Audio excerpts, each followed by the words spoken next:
Want to take a moment to welcome you all. Thank you for joining. And give a shout out to Trish Avery and the Screen Actors Guild members in Dallas, Texas, who are having a party tonight watching. So thank you all in Dallas. Yeah. Take a quick moment to thank the Screen Actors Guild Foundation and the Screen Actors Guild in support to this program, and particularly our partners, the Virtual Channel Network. So thank you. Thank you to Jenna, to Ada, and Seth Colton, and Gary Marsh. The Virtual Channel Network is the network for entertainment industry created by the entertainment industry, presented by Breakdown Services. VCN's goal is to provide programming of interest to actors, casting, talent representatives, directors, producers, studio, and network executives. Check out the Journal and Flood virtual casting story in the resource section of this show page, just below your viewer. And we're very thankful to have Gary Marsh from Breakdown Services on our panel tonight. But before I get to that, a quick disclaimer. Anything that we say tonight, do, or advise is not an endorsement by any part from the SAG Foundation, Screen Actors Guild, or VCN. So anything you hear tonight, we do encourage you to make up your own mind, make your own decisions, seek your own counsel.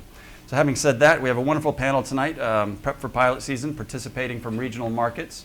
I do want to say one other quick disclaimer before we begin our discussion tonight. By no means do we have a panacea offering here in terms of opportunities for being cast in Hollywood pilots. I don't think that would necessarily be realistic. But the climate has changed significantly with new technology, and these are the things we want to discuss about and empower you to keep your ear and eyes to the grindstone on. So we're going to be exploring all sorts of avenues. Please do email in your questions, and we look forward to it. Okay. So tonight our first guest is Betty McCormick, President, Midwest Talent Management. Betty, come on out, Betty.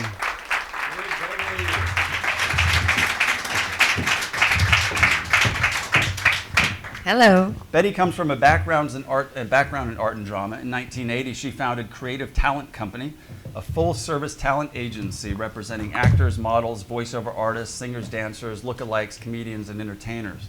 Her company's motto was, we find whoever you need, whenever, however, and wherever. Oh, that's old. That's good. Hey, it's on your website. A few years later, that's Betty. What we did. Yeah. On your website, it says Pollinating Hollywood, right, with Midwest Talent. That's when we moved to LA. Yeah. So living full-time in LA since 1997, Betty spends most of her time managing a select group of actors, mostly from the Midwest. Betty is second vice president and very active member of the Talent Managers Association, and as president of Midwest Talent Management is Pollinating Hollywood with talent and actors from the Midwest. Thank you so much for coming, Betty. Hi. Next is Gary Marsh, president of Breakdown Services. Come on out, Gary. Yay.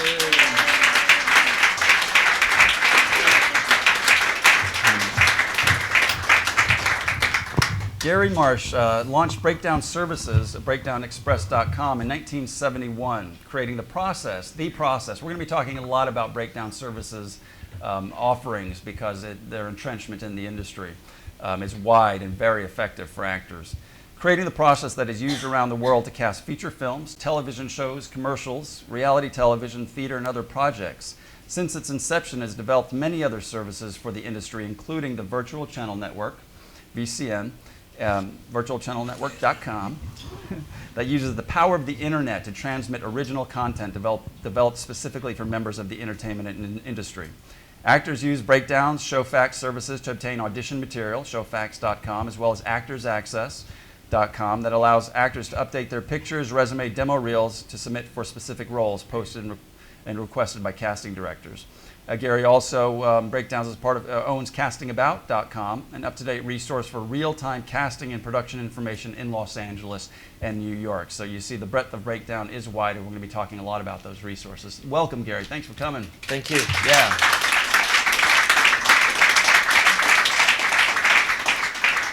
Lauren Bass is our next guest, Hollywood casting director. Come on out, Lauren.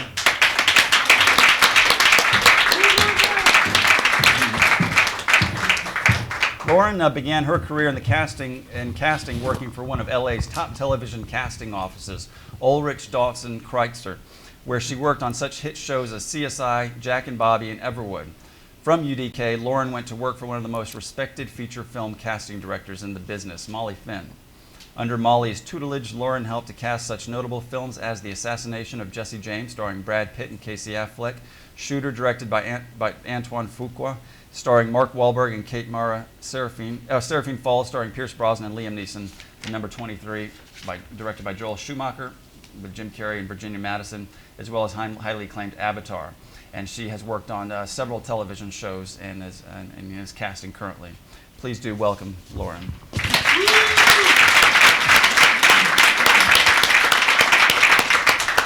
Our next guest is Kim Marie Swanson, who's Missouri CSA casting director. Please welcome Kim Marie Swanson. The first two projects Kim completed casting won Emmy Awards. The St. Louis production community took notice of her unique ability to locate and spot true talent. Since then, due to her integrity, professionalism, and casting ability, she became the first casting director in the state of Missouri to become a member of the esteemed Casting Society of America and one of the few outside of Los Angeles. She's been an instrumental part of creating and building the regional casting committee within the CSA to bridge the knowledge and resources of the casting directors in New York and Los Angeles markets with their professionals, with fellow professionals in other regions. Kim has had her writings published by Showfax, offering her insight to actors nationally. Working hand in hand with Gary Marsh, breakdowns here on the panel, she has helped to create an open door to more opportunities for talent based in the Midwest. By being the first casting director in St. Louis and the state of Missouri to bring breakdown services to the area, she's created a more professional presentation with more talent options when castings take place in the Midwest market. Welcome, Kim. Thank you for joining me. And next we have Ross Grossman, President of Affinity Artists Agency. Come on out, Ross.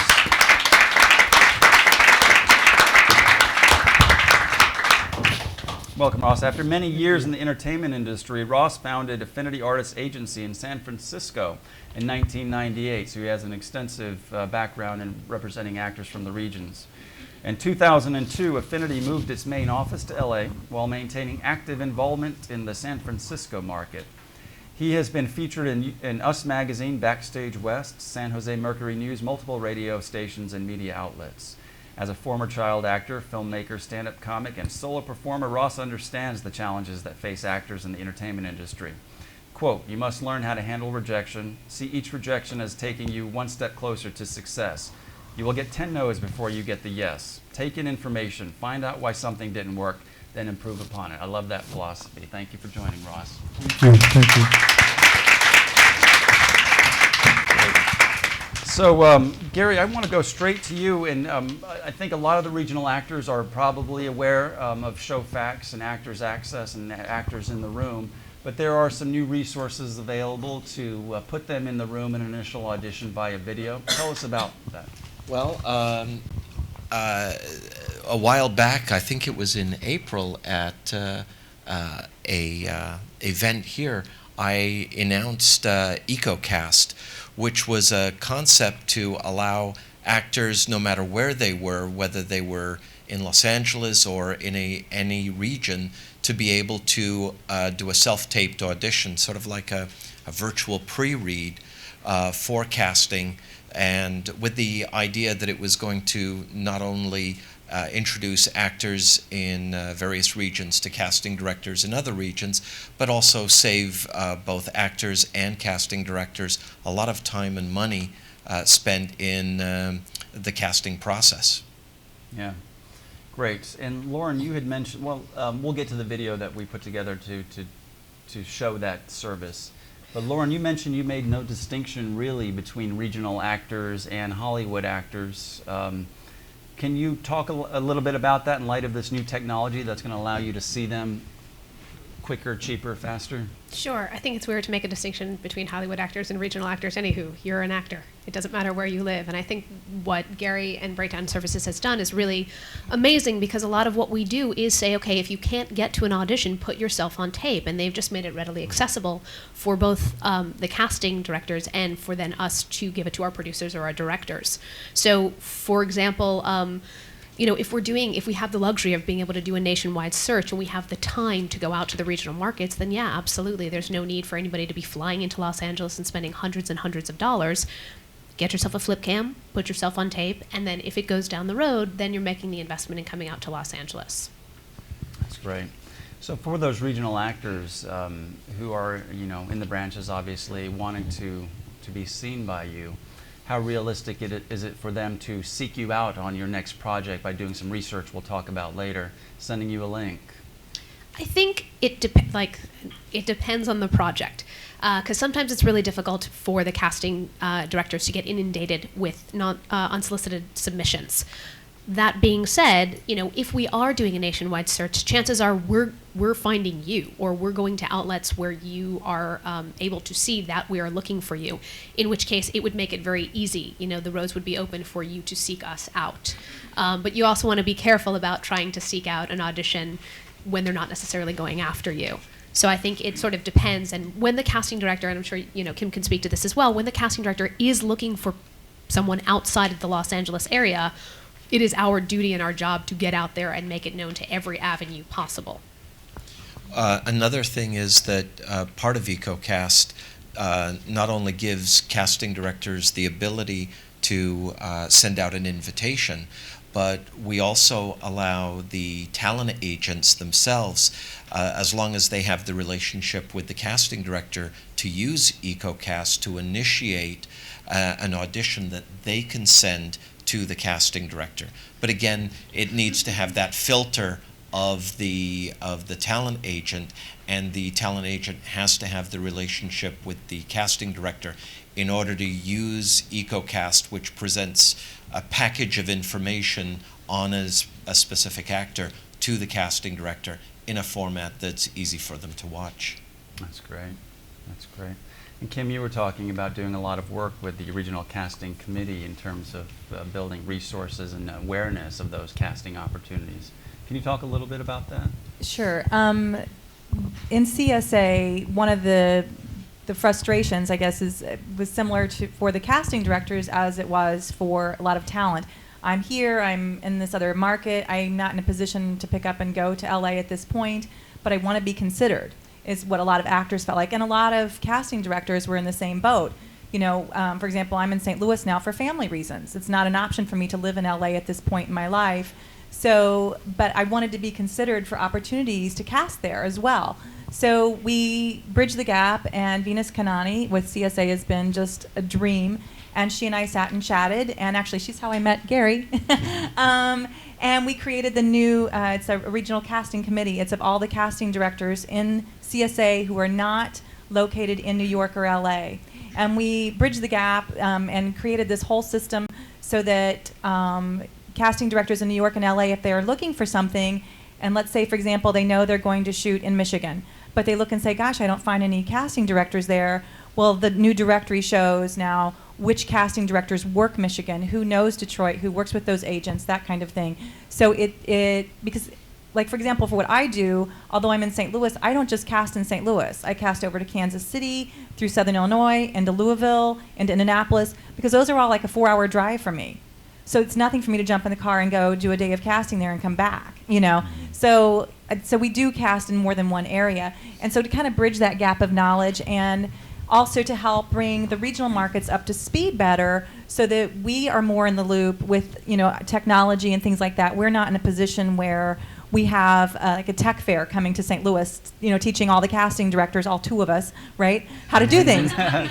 So by having that, it gets us in the loop more, and we have those resources of our fellow casting directors, as well as being more aware of things like when Gary was working with the tech fair, that kind of thing, for us to be a part of that and learn, so we can include those actors from New York and LA also in our castings and give us a bigger talent pool to work with as well. So it becomes a win-win situation for casting directors in the large markets as well as the smaller markets, but also for the talent in both markets as well, because it helps us feed off of both. And so, although yes, the regional folks can now be considered more for the projects in LA and New York, the LA and New York folks can be considered more often for projects in maybe their home markets if they're not originally from the area. Yeah, that's a great point. My dear friend Joe Stevens, who's in True Grit right now, I can't help but bring this up. He's lawyer Gowdy in True Grit and cross-examines Jeff Bridges. I always get him confused, sorry. And he's in LA I put him on tape in the SAG Foundation Actors Center next door, and we sent it off to his agent in his hometown in Austin, Texas, where they were holding castings. And he got cast for a shoot in Texas while living in LA, and then met the Coen brothers at Paramount for the callback here in LA.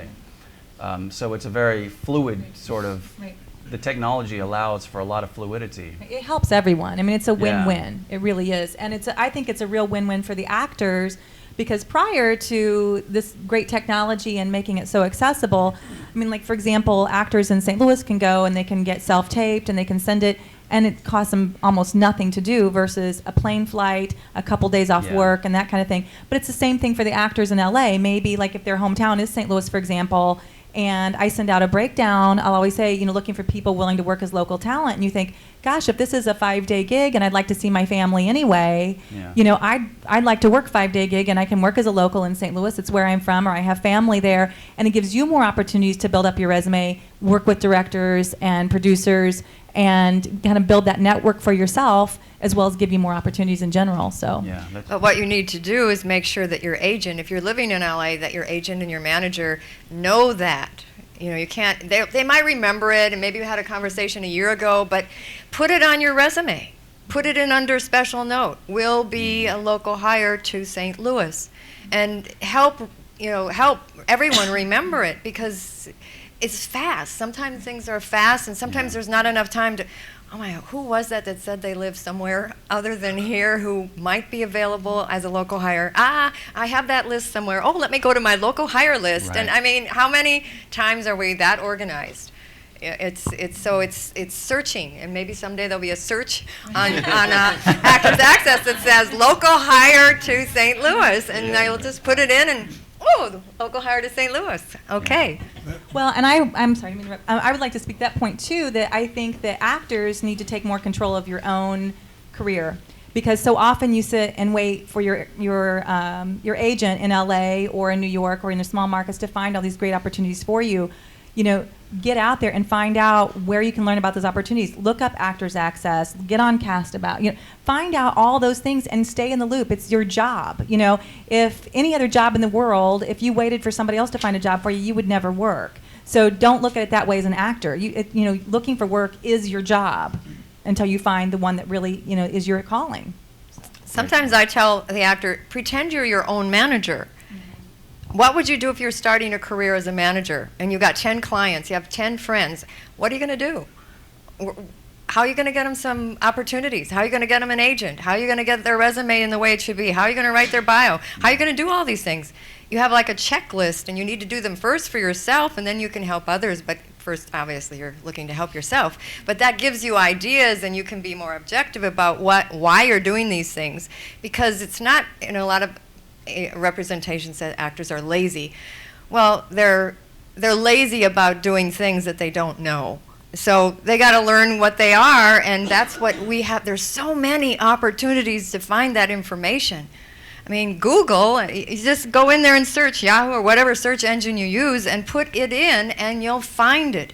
And never go anywhere, never do anything without doing your research. It's today, had we this opportunity 10, 20 years ago where we could find this information before going anywhere, or before having an opportunity where when I was in Ohio and a casting director would come in, I had to do my research and try to find out who, what they had done and everything I could, but it wasn't all available like it is now.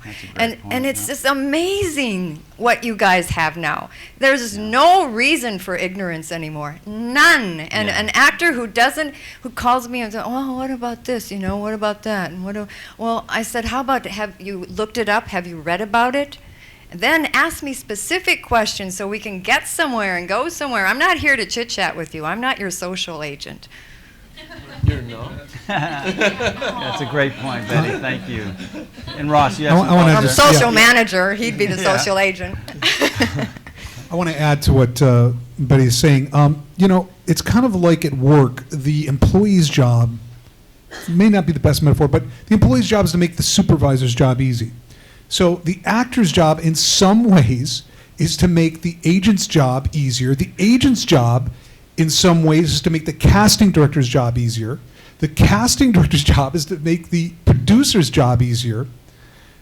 So you have to think in terms of getting those tools to your agent, and those tools include breakdown, or rather Actors Access, sites like that, profiles, videotapes. I can't tell you how many actors don't understand yet that a picture just isn't enough anymore. That they really have to, oh, well, why don't you go to my third-party website? Here's the link. Oh, remember to put in my code. Okay, after the 2,000 emails I've answered today and the 500 phone calls, I'm going to go paste your code instead of my other actors who already have their videos on Breakdown Express or Actors Access. I'm going to go through all that trouble, and I'm going to ask this casting director to go through all that trouble to go to your third-party website. Let me add to that flow chart. You forgot the manager on your flow chart. I'm sorry. Manager. The actor is, you are a product. And you have to look at yourself and package yourself as a product. You're a thing, in a way, an entity that has to be sold. The manager helps package that entity so then it gets to the agent, and the agent says, oh, I might be easy to work with this person because they know the A, B, C, and I don't have to tell them every little detail. They like working with managers that are answering their phones and that are proactive and that do that work so that they can do what they do. Get the audition, negotiate the deal. Yeah. And so you're a product. I mean, it's something, the other day, one of my actors called up and said, you know, that casting director just treats us like we're just a thing. And this is a well-established actress, and pushing them around, and sometimes that happens because, I mean, the casting director's sitting there at a callback with their client and their pressure, and they have their, nervousness going on because that client's demanding things, and they forget to treat the actor with respect. Yeah. But you're a product. That's why they're kind of pushing. I said, you're just a product to them at the moment. She's in a hurry. They're in a hurry. Maybe they have all 7 of those people have a Sure. flight out in 20 minutes. So Yeah.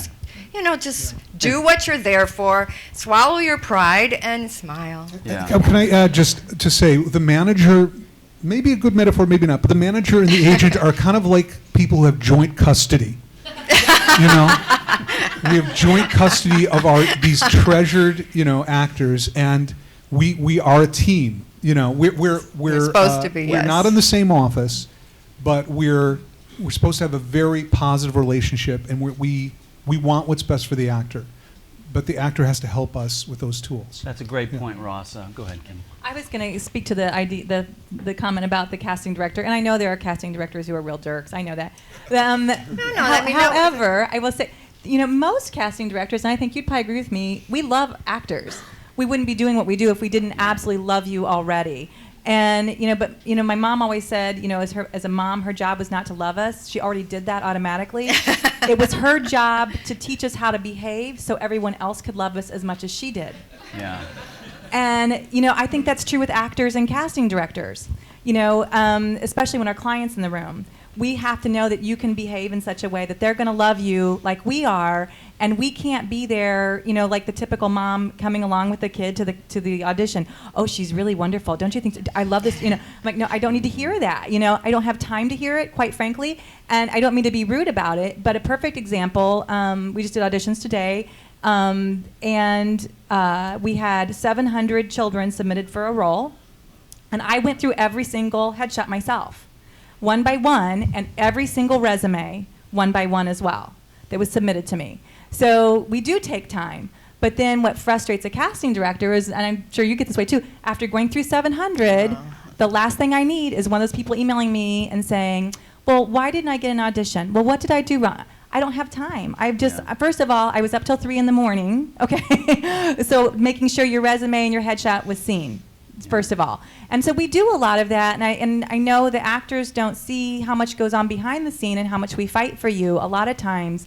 But you have to be polite and pleasant and fight for yourself in that way and prove us right when you're in that room. Yeah.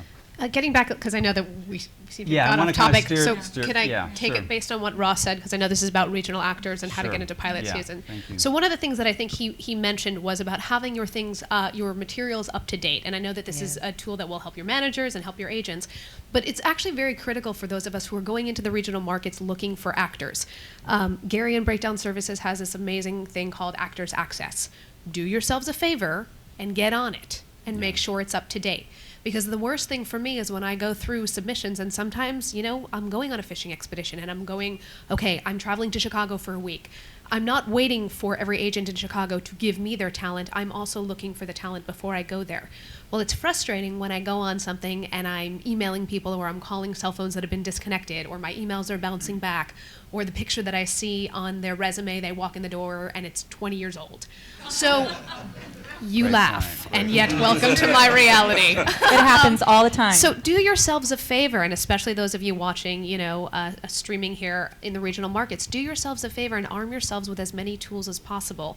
The web is an incredible tool, and I know, Ross was saying about the third-party website. At least do yourselves a favor and have some kind of link to it on, if you are not able to do the breakdown services, because I know everything costs money, and you have a third-party website, do yourself a favor and actually keep it up to date and make sure that that information is on your picture and resume.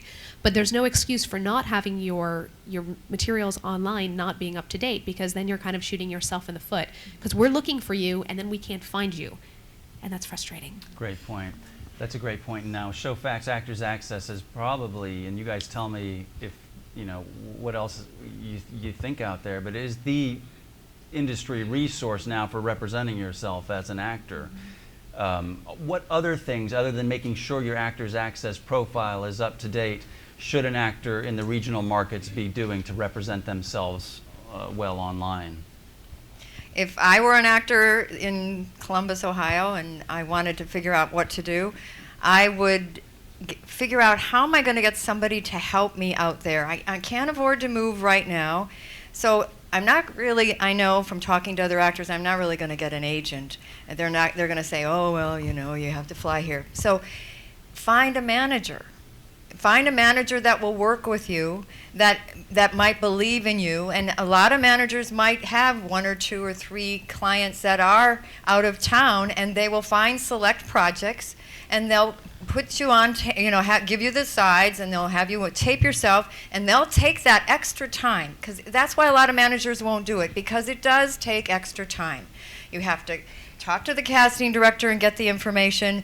You have to get you the information, tell you how to do it. Then you have to look at that audition and say, should I send this? I think they really need to redo this. And then you have to send it back, and then you have to explain why you have to redo it.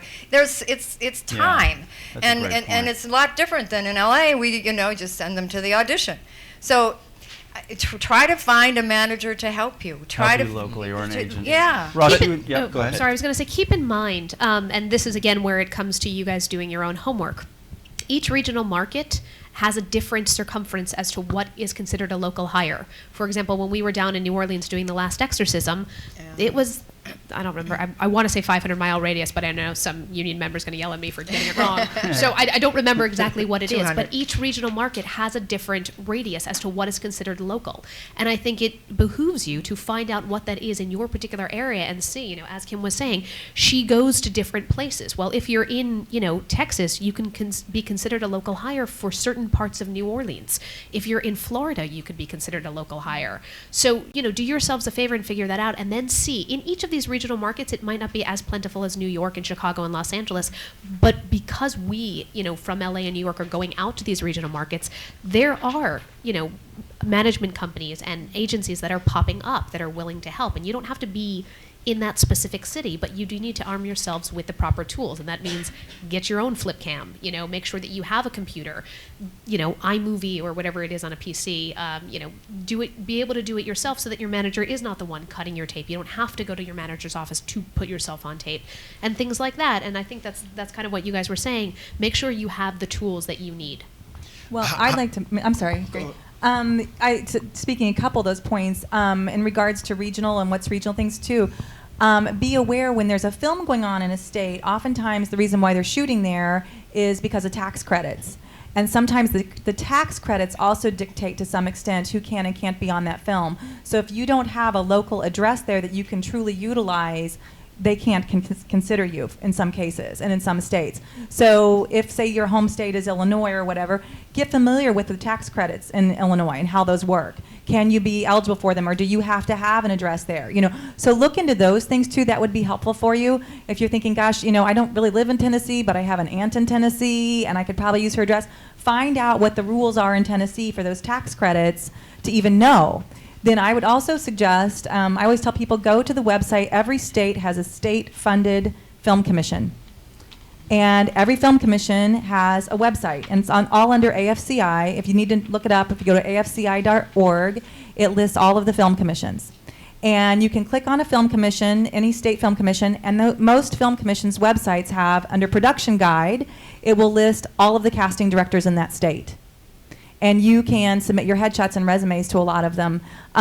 Just be very careful, because many of them, I would say a large part of the film commissions, don't really have a filtering system for knowing who's really on the up and up with casting directors and who's not. So be careful when you're sending out information. I said especially women, don't send home addresses, home phone numbers. You know, have like email addresses on there, a cell phone number, your agent's information, that kind of thing, and put a note with it saying, I can work as a local hire here, and I'd like to be considered, you know, for local hire work. Well, and the other thing, to complement that, go to AFTRA.org and SAG.org and look at the agents. You know, SAG does not have jurisdiction and do not franchise everywhere, but AFTRA franchises in more places. And find an AFTRA or SAG franchised agent. Make sure, whatever city you have local hire status in, that you have an agent in that city, and that your package is really prepared and they know how to get a hold of you, and they put you in a special category. When I had an agency in Columbus, Ohio, that we loved it when a movie came to town. We just went crazy, because that was our time to really dig in and find some of those actors that don't get some of the commercial stuff, to find the theater actors, the really well-respected, really good, strong actors, and get them in roles that are really cool. That's a great point. So if the SAG franchised agent list is on the SAG.org website, available to SAG members who log in, if they are able to get an agent in their local market, get on, and the agent is getting the breakdowns, how probable and how frequent is it that that agent in that regional market could submit that actor for Hollywood pilots? Well, the way it works regionally, and we really support the structure in each region in terms of the agents, is that the way an agency in the South Central region, New Mexico, Texas, Louisiana, for instance, gets those breakdowns is that a casting director anywhere, it could even come from England or Australia, could say to us, I want this breakdown being released in this area. And that breakdown goes to those regional agents, and then they can submit their talent. Same thing, I want this breakdown going on Actors Access to this region or that region. Mm-hmm. And that way there's regional opportunity. There's there. regional opportunities, and the casting director has to specify it. It's not just thrown out there. So the agents and the actors know that, hey, if it is listed in my region, it's because the casting director has specifically requested it, which I think is important, because it's not just, you know, us putting stuff and filling stuff up. Right. It really fulfills the need of whatever the casting director is looking for. Right. So if they're looking in that region, they will release a breakdown in that region, and they will consider the submissions, and nobody wastes their time that way. That's great. And now that they can see the actors, sorry, Kim, now they can see the actors on EcoCast, how many of the LA casting directors for television are using the EcoCast system? I know it's just getting going. Well, you know, that's really interesting. Getting going now is, I would say right now there's about, overall in the country, 200 casting directors actively using EcoCast on a project this week. You know, we kind of looked at that. I mean, early on, I mean, we, you know, the Fincannons in the Southeast jumped all over this to use for their shows. Right. Ellen Chenoweth used it to do her nationwide search on True Grit. Sally Steiner and Barbie Block are using it on Madison High. Gail Levin is using it on Ant Farm.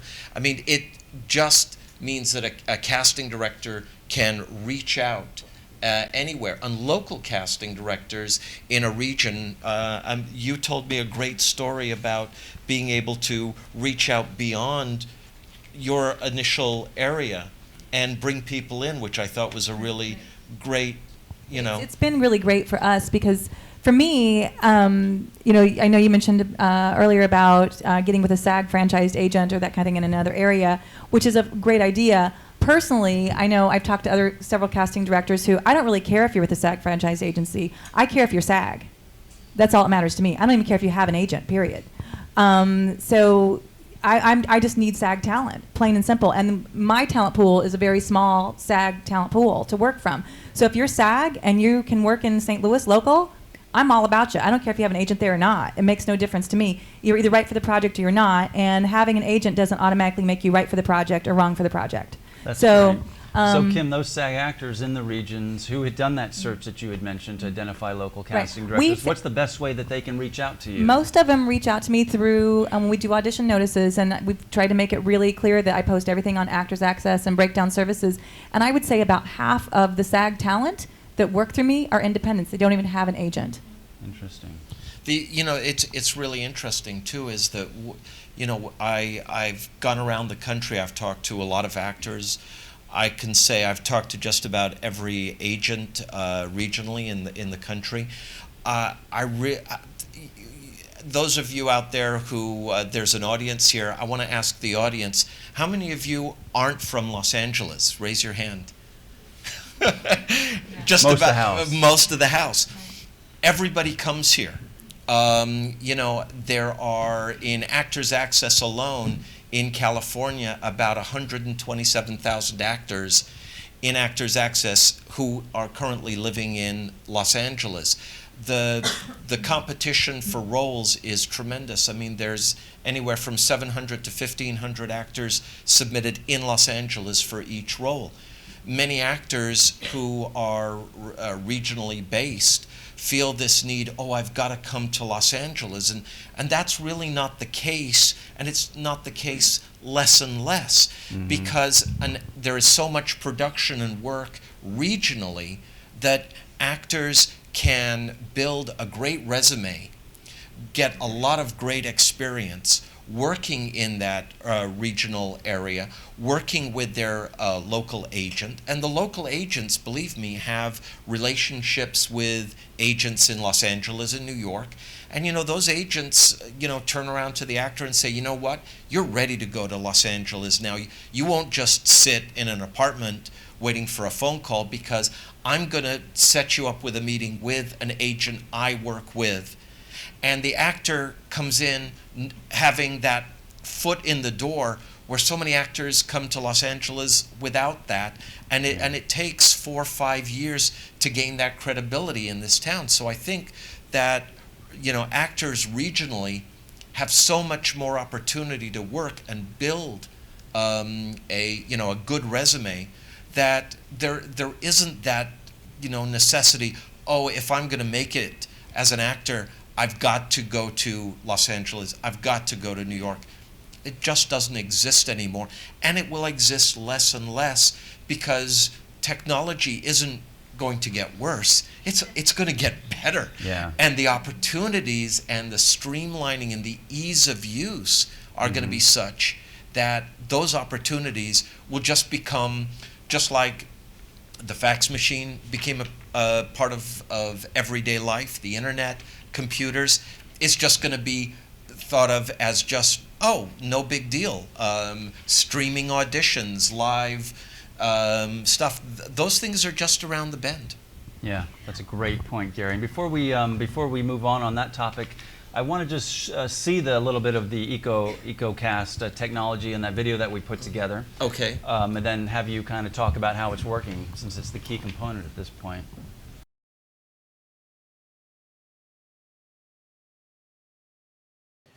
Hi, this is Gary Marsh from Breakdown Services. What we're looking at here is how casting directors how agents look at the breakdowns. Very similar to how actors look at breakdowns on Actors Access. As an agent, I would click on a project, and I would see the project, and I would select a role, and then I would go in and look at my actors. I could search my database, and I would be able then to pick the actors I wanted to submit to the casting director. Again, very much like what actors do on Actors Access, only of course, obviously, lots of different pictures of different clients other than just an actor. So what I'm doing is I'm selecting actors like I would do on Actors Access. Let's say I wasn't happy with his picture. I could select a different picture. I could choose video. I could write a note. Any number of things. Let's say I wanted to use this photo, and then I added to submission, and now it's checked. So these are the actors that I want to submit. I click Done with Role, and it reminds me, oh, there's a video on this actor. Would you like to include it? And I check it and click I am finished. Now the next step would be to just click Submit electronically. And I could go back and submit other actors on different roles.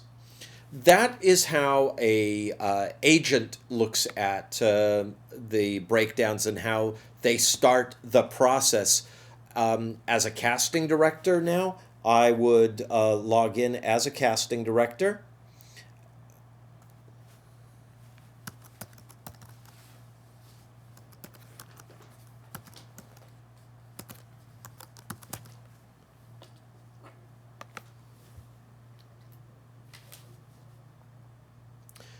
Now, this is how a casting director sees their projects. I just submitted on this project called Friends with Benefits. When I click on it, I see the 4 submissions that I made.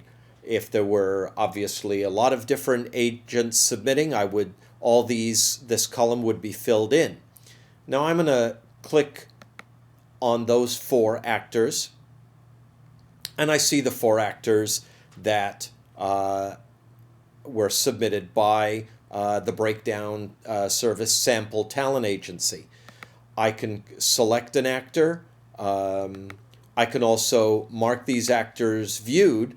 So ultimately what happens is the actors I've selected go in the selected column. The actors I've passed on go in the viewed column.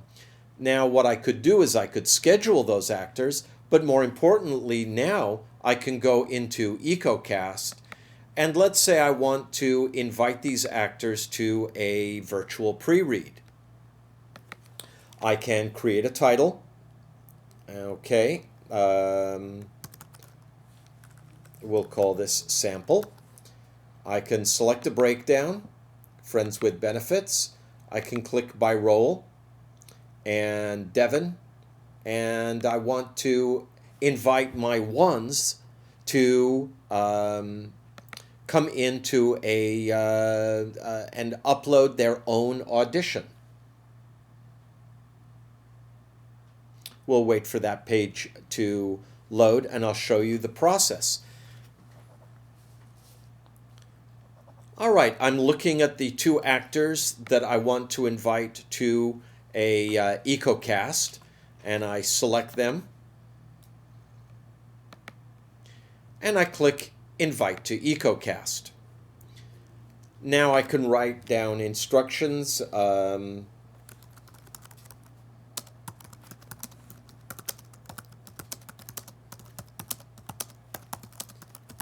I can include sides or a script. I can create a deadline. I can attach media, and I can now send a message. Now the message is going to go to whoever made the submission. So if the agent makes the submission, the invite will go to the agent. If I am the actor and I submitted via Actors Access, the invitation will go to directly to the actor. Well, I'm going to sign out now as the agent, and or as the casting director. Now I'm going to go in back as the agent. Let's see what has happened now that casting director has invited the actor to a virtual pre-read or an EcoCast.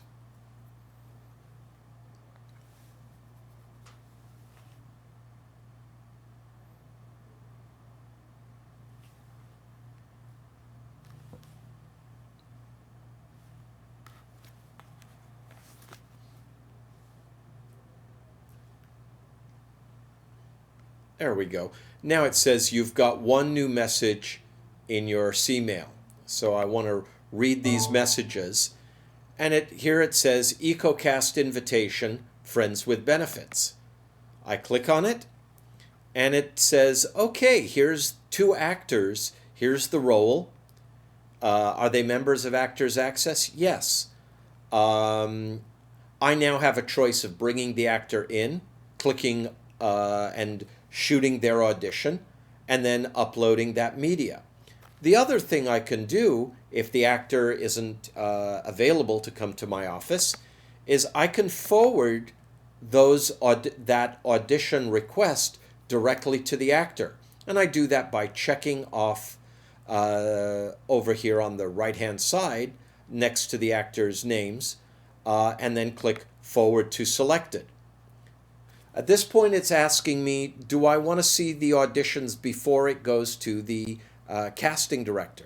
And it says, and the default is, of course I do, which most agents want to see those auditions. I can also include a message.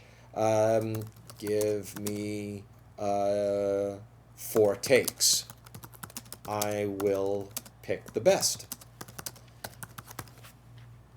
So the point there is that an actor can include up to 5 takes and allow their agent to select the takes that they think best represent them for that audition. So now what I'm going to do is I'm going to go in as a, and now of course it tells the agent the invitation has been forwarded. So now I'm going to log in as an actor on Actors Access.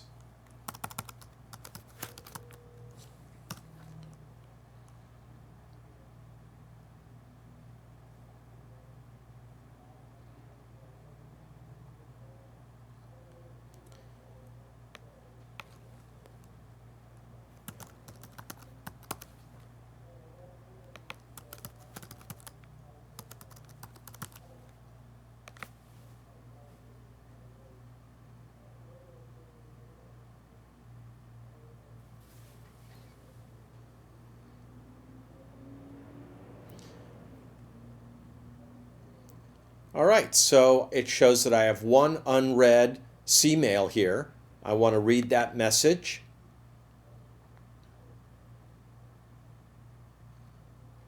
And there's the invitation forwarded by your agent. Here's the note that the agent included. Give me 4 takes, I will pick the best. Here's the invitation information right here. If there was sides, it would be included. And now I want to upload media. So I'm going to assume that everybody is pretty familiar with getting video onto their computer. And we're going to take some video that is already on this computer. I'm going to click Upload Media. Very easy to do and very simple. So I've done my 1, 2, 3, up to 5 takes. And now all it is a matter of doing is picking those takes, selecting them, and clicking Send. At that point, your agent has those auditions. They can watch them. And then the audition gets sent to the casting director for them to look at within Breakdown Express. That's it. That's very simple. It's very straightforward. See, if we go to Attach Media now, all it does is, okay, I go to my desktop, I select a video, I hit select, and really there's nothing much else to it. It's now just sending that video to your agent, which is done automatically. Thanks for listening to this, and I hope that answers some questions about EcoCast and Breakdown services. So Ross, you mentioned you did your first one with a client from Wyoming. Well, I've done EcoCasts before that, but there's a new function of EcoCast that I'm enjoying, which is that the agent can do what I am personally referring to as permission-based video pitch. I get permission from a CD, from a casting director, to use EcoCast proactively, not waiting for them to invite me, selectively, of course, and with talent that I truly believe are just dead on right for the role. I can ask them if they'll allow me to use EcoCast to send them the audition, and I don't need them to send me anything. And so I did do that recently with somebody who came to a showcase out here in LA, had to go back to Wyoming, but I still felt very strongly about the talent, so we started using that. And in another instance, somebody used their iPhone 4, and they were out of town, they were on vacation, and they sent the audition, and they were, in fact, chosen through an iPhone, video with sides, Right. Wow. So, and the person who I just recently sent the EcoCast to, she was a little new to the process, and her response was, wow. This is the casting director. Wow. Yeah. So I want to hear from Lauren real quick, Gary. Yeah, Lauren please. and Kim, what does that do to the casting process for you all? I mean, I know a lot of the times it's a link from YouTube. I mean, my friend Joe for True Grit, we uploaded to YouTube, and we just sent the agent a link, and the Coen brothers saw that. Look, if you can't figure out how to get it on Breakdown Express, we'll absolutely watch YouTube. If I'm doing a nationwide search, I'm looking at everything. Like, I was looking at MySpace links when they existed. But I think the great thing for me about EcoCast, what it does, is it actually allows it all to be on one server. And you guys finally added that new thing where we can copy and paste to other auditions. Because before, it was a nightmare you had to download. But anyway, they fixed it. So you mean the headshot, the resume, and the video all on one Yeah, page? it just copies and pastes so that basically I can see it, sort of pre-screen it, and then send it out to my producers. But that's what makes this particular process kind of easy. It's all in one place.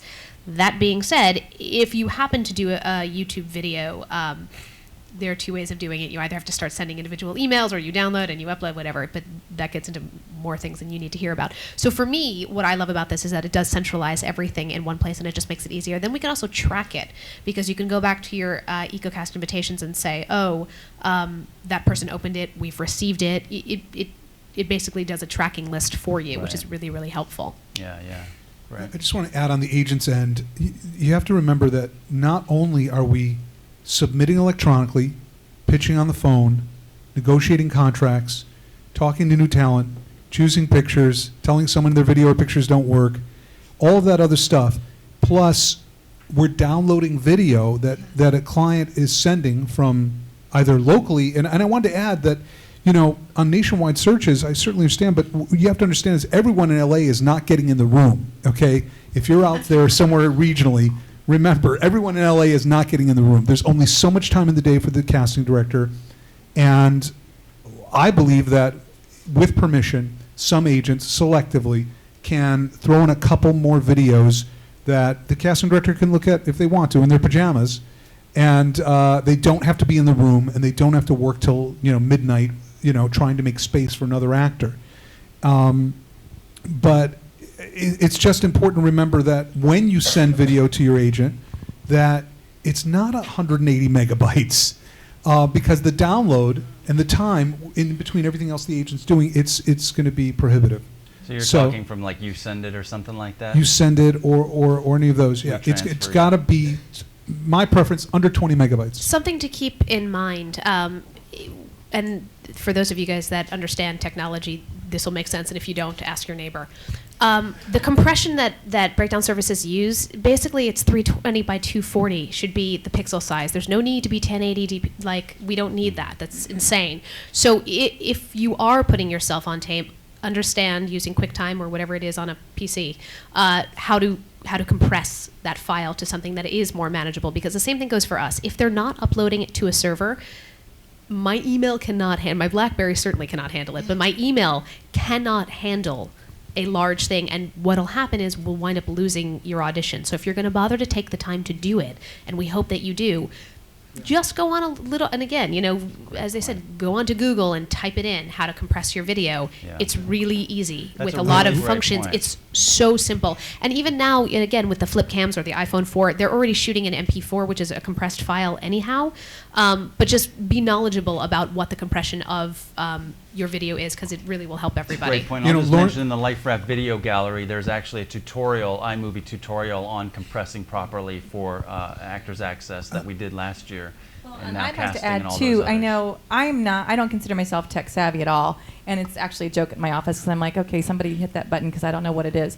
I'm actors, I'm great. Technology, forget it. But you know, if you're anything like me and technology is overwhelming to you and you're not a techno geek or whatever, the great thing about this is you don't have to be really good at it. You just have to find somebody who is. And so if you're trying to prepare and trying to be ready for that opportunity, seek it out now. Don't wait until someone says, yes, go ahead and self-tape, and you don't know how to do it and you can't find anyone available. Have those resources lined up. Have your own little personal Rolodex. I know in St. Louis, like we talked about, Chelsea Studios, who does the actor slates that you can upload through Actors Access and Breakdown Services. Pretty much anyone who's set up to do those throughout the country, for those of you watching not here in LA, anyone who does those, they would have that equipment, they have the knowledge, they have the ability to do it for you. So, you know, make yourself aware of those resources of where you can go and be taped, you know, where you can go and get on camera.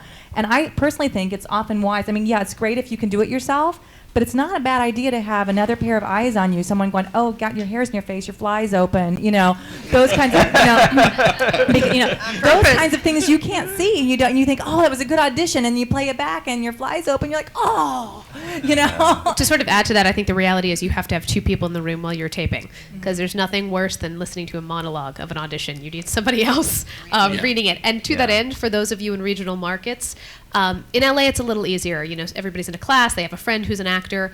Grab somebody who knows how to read a set of sides, not somebody who's going to read it monotone. Do yourself a favor. Find a fellow actor to improve your audition. Go to the local high school. Go to the local college where the film and television department. Find those students who are looking to be directors or producers, and find the same person. I mean, they'll put it on tape for you. Or if you have a good acting coach, try to work it out so that you're paying for coaching and they tape it at the same time, so you're getting a double purpose out of that.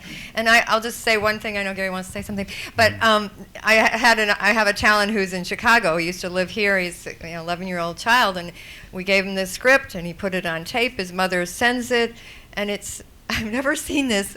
It's sideways. It was sideways. I went, oh my God, the mom is really tired. And because it was a WMV file, but if you play it in QuickTime, it's not sideways. So look at it, have other people look at it and say, would I cast that person? Try to find somebody to be objective about it. Is the lighting good? I have a really good talent who did a really good audition, and the lighting was like so bad. She was, she was dumb to send that to me, and she just didn't take the time to look at it. She was just so glad that she had it taped. Well, I'll tell you, it kind of speaks to what I was going to talk about. There's some basic points. I mean, people say, "Oh my God, with this technology, it's going."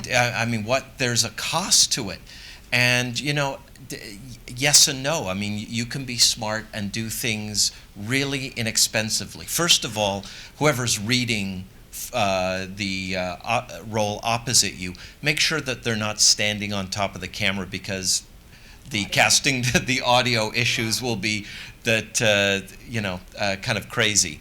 The other thing is you get a solid colored sheet and you peg that up. You go and you buy some halogen lights, clip-on lights that you can move around, and you can, have one as your key light and one as a background fill, and all of that is relatively inexpensive. And a consumer camera out there, they do the trick.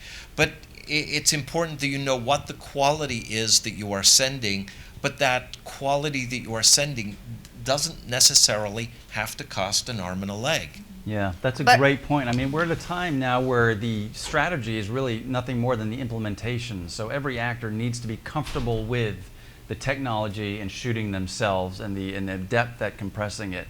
I mean, it's just now a given in a way. I'm not going to name names, but some of the best casting director I consider one of the best of all. I mean, one of the best directors of all times.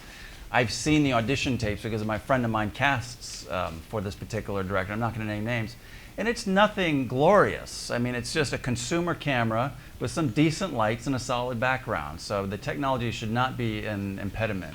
If you get it, I want to bring up something that we haven't talked about, and that is a lot of these sites are confidential information. yes. And when you're throwing it out on YouTube and you've said, this is for House MD and I'm playing the role of John, that could be a problem. And maybe Gary can speak to that. But, I really think you've got to be really careful about how you're presenting this information. And hopefully you have an agent who knows how to advise you on that. Now, I've advised my people to name their files anonymously or with numbers or dates, and not to talk about what the role is for. And so maybe the I mean, I can directors actually speak to that. that. Having done many a nationwide search, we have actually had to be very specific with people because there were a couple confidential projects. I mean, eventually the project gets out there, but you certainly don't want the sides out there, and you don't want other people looking at it. And these days, you don't want Gawker or Delisted or whatever pulling it up and starting to show it. So it is, I mean, again, this is common sense. Do yourselves a favor and don't be sort of that person that breaches the confidentiality.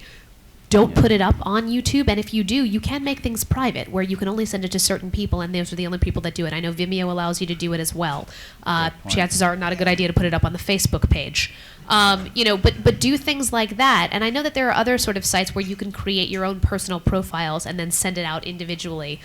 If you have a Dropbox account, if you have a YouSendIt account, and they don't have to be big files, but again, they are they're protected domains. Yeah, and I know one thing I did, sorry Betty, when I wanted to get comfortable with putting myself on tape and to know what the barometer was, I went ahead and Googled lost auditions. One of my coworkers told me about it.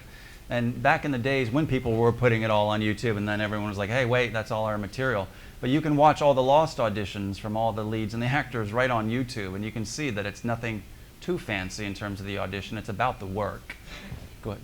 Well, another trick, if you get an audition, go to a local agency as well and say, listen, you can negotiate this, take the deal and everything, but can you put me on tape and make sure it's done right and send it where it needs to be sent and be my representative to the casting director and ask them to work for you. I mean, we're kind of overlooking the fact that local agencies, and I know that when you're doing theater and film, you don't look at them and respect them the way that they should be, but they don't make a lot of money. They work really, really hard. I had an agency for 10 years, or longer, I don't remember. But anyway, and it's hard work. At that time, this is when we did everything in-house.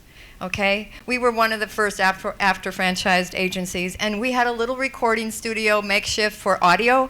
We had a little recording studio for all the on-camera auditions on 3/4-inch videotape. A 3/4-inch videotape was $25. And then when we had to schlep that over to LA, and we did get the breakdowns, and we did take selected projects, and we did take that risk at our expense, had to hire a videographer for the day, and I bet you out of all those times, we did over a year, we would get bites on maybe 4 times a year. We did land something once a year, and that's a lot of expense. A lot of expense. Yeah. $25 just for the videotape, and then another $25 to FedEx it at that time. It's incredible the amount of time. So respect the agent that's getting a small commission off of a local regional commercial that's making $268 a day with residuals, maybe 2 cycles, and they're going to make a whopping $75 for their work. Figure out how to help them make some money and be loyal to them, and let them make their plus 10%. Hello? Now we've got a lot of, thank you, Betty, that's great. And we have a lot of questions here. You're welcome. It is. It's all plug for the people, right? Plug for our people. Not all agents even understand all that, but they don't even know that they're being abused. Yeah. So help them. Yeah, so we have tons of questions from the audience. I want to get to those, but before we get to these, which I'm sure they're going to ask this question, Ross, you kind of had an angle on this, and so did you, Betty. The actors on Actors Access, more and more casting directors are going to be, because of the seamless nature of EcoCast, going to be making regional calls on actors. So the actors are definitely going to make sure their profile is up to date, and pictures, contacts, all there. What else can they do to stay in tune with casting opportunities from the regional markets for pilot season? One thing I did is I just went on Google, ABC Network Pilot, and tons came up. How legitimate are these?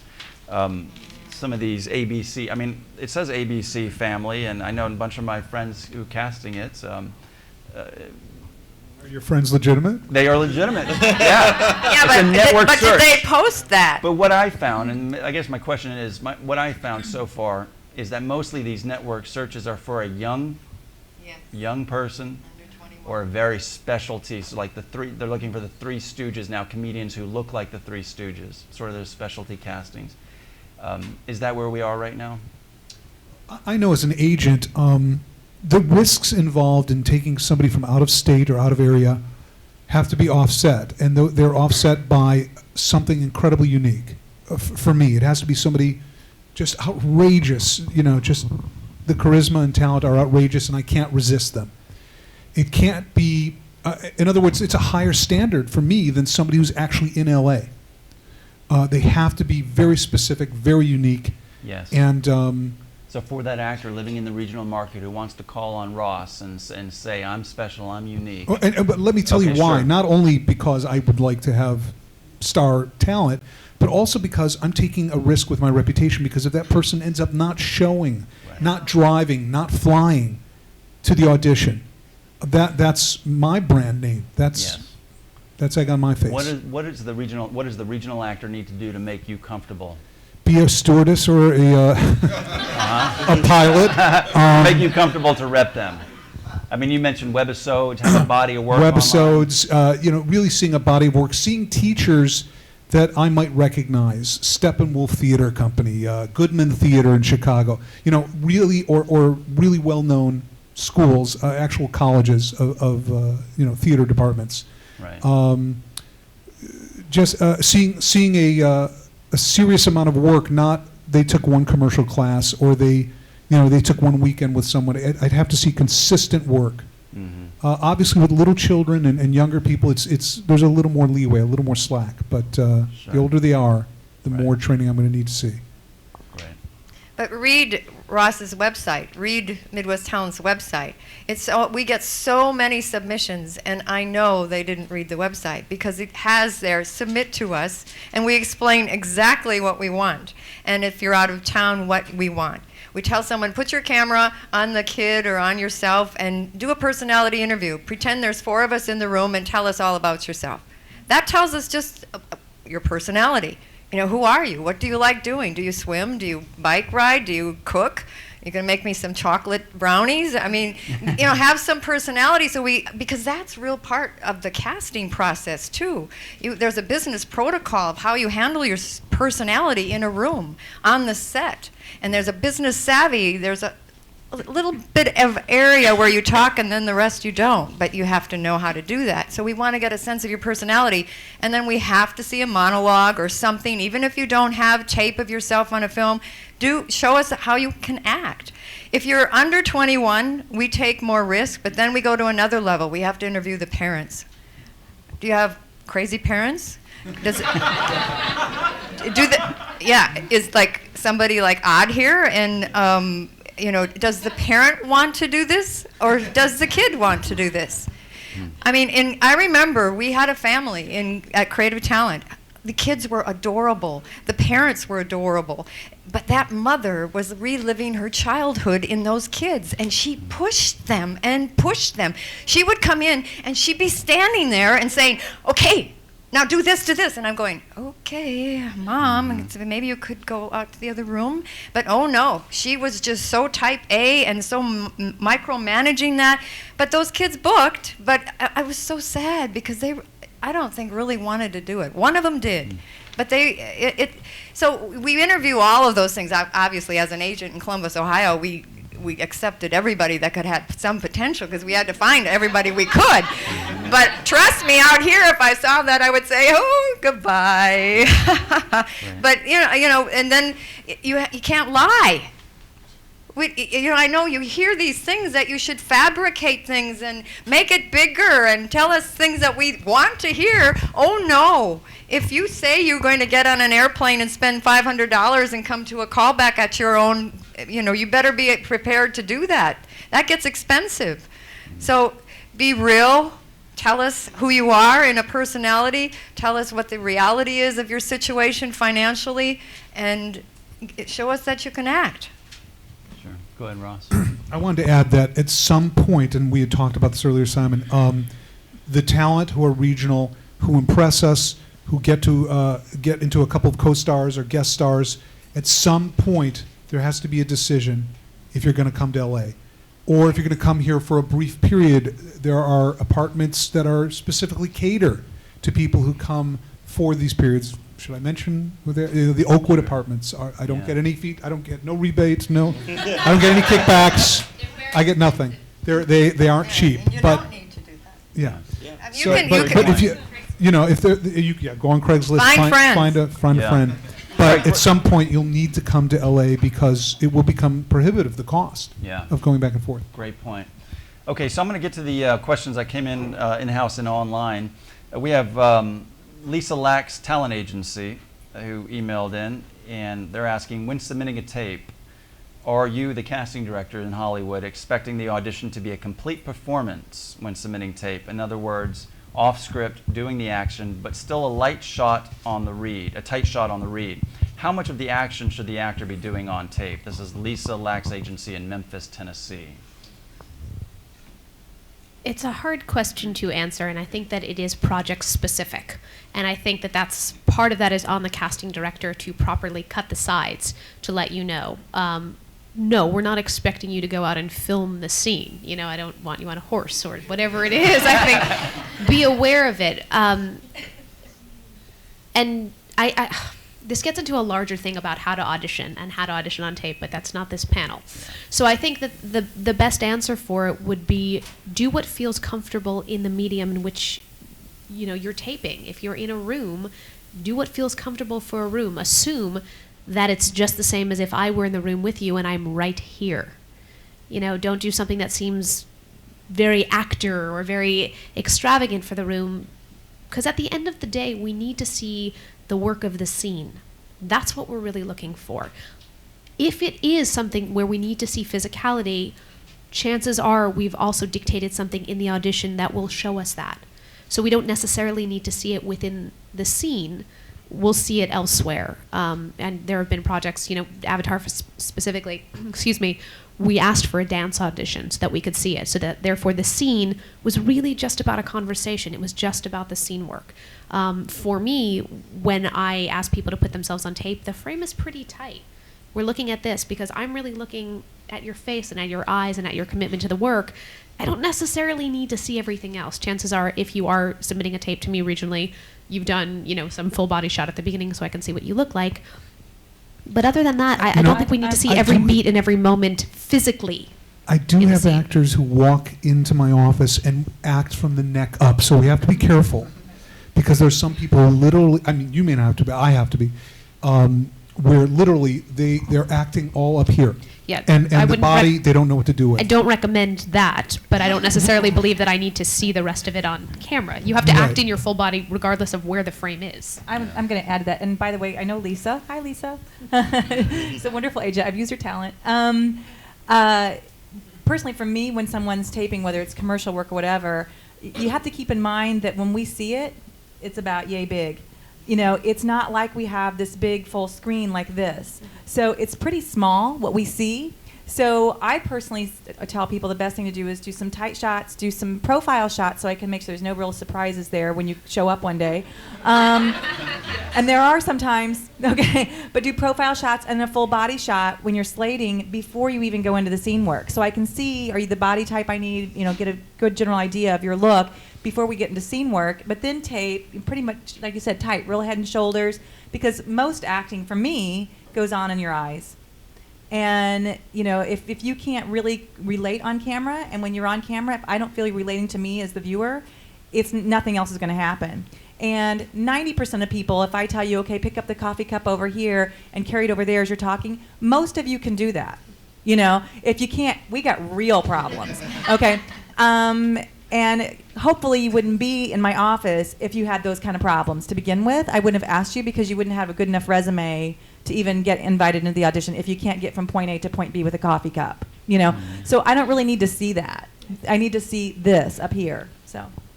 Great point. Next question online here is from David Villalobos. When exactly is Episodic's pilot season in LA? Is it the same in New York? Would you advise moving to LA temporarily for pilot season? These days, it's kind of ongoing. I think and we're seeing this with cable. It is kind of 365. That being said, I think that there are more pilots that tend to shoot tend to audition from about January to March for shooting in April. I would never tell somebody to do something that didn't feel right for that person or their bank account. You really have to make a commitment, and you have to figure out, you know, do you have all the tools necessary? You know, if you don't have an agent coming out to pilot season in LA, probably isn't going to net you much. You're going to spend all of pilot season trying to figure out how to get into pilot season. How to get an agent. So I think you have to do your homework and figure out what is the right time and what is the right place for you to move, and consult with the people that are representing you. Yeah, that's a great But point. who wants to live for pilot season? It's like you go to Vegas and, you know, you win the car. You know, you're going to put all your money in trying to win that car, or you're going to go to some of the other places where you might win something else, like a co-star role, which is a huge deal to get a co-star role. I mean, you know, what is it? You come out here from the regional market with hardly any credits, and you want to be on a pilot. Nobody is going to cast you. Maybe an exceptional child. But it doesn't have, I mean, it's such a big gamble. I mean, we're all gambling. I gamble every day. I don't like to go to Vegas because I gamble every day. I mean, every time I try to submit somebody, I'm hoping I'm going to win an audition. And then when I win the audition, that actor better be happy that they won that audition, and they better go in there and my chips are on that actor. Right. And then are they going to get a callback? Oh, they got a callback. Now I better make sure they're prepared to win the callback and blah, blah, blah. But, I mean, who lives for pilot season? All these people spend this money. These parents come out here. They go to the Oakwood apartments. They spend an enormous amount of money hoping that their kid is going to get a pilot. Well, how many kids are cast in pilots? You watch TV. How many TV shows have kids? That age that they brought that child out for, the odds are so overwhelming. So live to be a working actor first, and then you build those steps and those stones, Great and then you point. can say, oh, I'm ready. Can this agent really see that? I am ready. Look what I have done. I have 20 guest star roles. I'm ready. That's great. That's a good point. And then here's a question regarding runaway production. In this age of runaway production from Carl in the house, should an LA actor travel to states like New Mexico to audition for principal roles? Lauren, and yeah, go ahead. And I want to I was going to say, for a principal role, chances are, and this doesn't, there are exceptions to this rule, but chances are a lot of the principal roles that get cast in Los Angeles, and then it tends to be sort of the supporting roles and the day players that are cast as local hires. Right. So I don't know how much sense it makes from somebody to travel to the Right. local market for a principal role, but But that being said, I think it goes both ways. I don't think you have to go to New Mexico to audition. Put yourself on tape for either the LA casting director, if he or she happens to be doing any of the supporting roles, or find out who the local casting director is in the market, and make, an introduction to that person and say, hey, I'm happy to be a local hire in New Mexico. I'm able to do it. May I audition for this? I think it really works for an actor who has who knows, for instance, Joe Edna Bolin from Premier Casting Director in New Mexico. And, an actor leaves, comes to LA and hears that Joe Edna's casting some fabulous project, some fabulous feature film, and say, hey, Joe Edna, I'd love to come out and audition. You already know my work. And I think that's where that kind of strategy is best applied. Yeah, that's great. I did speak to Sharon Bialy, and I know she cast Breaking Bad, and she and Detroit 147. 187. Sorry, Sharon in Detroit. And she says she makes use of regional actors all the time through online technology and seeing them in the regions. Now, oftentimes, though, the casting director is on the ground in the region. Is that the best place, Lauren and Kim, to touch base if you're in that region? If there's a regional casting director, absolutely. That's why they're there. Don't bypass the regional casting director, because chances are the LA casting director is dealing with a lot of other things, which is why they hired the regional casting director in the first place. So that should be your first step. Unless you happen to have a relationship, as you were saying, with Joe Edna. If you have a relationship with the Los Angeles casting director, then by all means. But if you don't, go to the source that's nearest to you first. You'll have a better chance there. And keep in mind that when you are submitting to a regional casting director, it's a much smaller talent pool, and they might be more welcoming to consider you. And quite often, one of my favorite things to hear, I have to say, from a director is, you know what, we're casting all those roles in LA, but we're not opposed to seeing talent there too. Because if someone hits the nail on the head, we'd rather hire someone local and not have to pay for the per diem and the travel and all that sort of thing. So go ahead and search it out, but know we're searching for it in LA at the same time. And so, if you can submit yourself as a local in another town, then do it. Because, you may not even get in with the casting director here, because like today, perfect example, like I said, we had 700 submissions for this one particular spot I was doing, but I did the same casting in St. Louis and I had like 60-something submissions. And so, if you're submitting in those smaller markets, you can be a big fish in a small pond and get a shot at something you wouldn't get at here in LA. So don't hesitate to use that resource. I'll also touch on another point that you may not have thought of. Consider the local casting director, and there's a casting director in Los Angeles that turns out a breakdown regionally, and how do those local casting directors, are they going to continue to get the work? And the answer is absolutely, because the casting director in LA, while they get those submissions, doesn't really know the talent that specifically.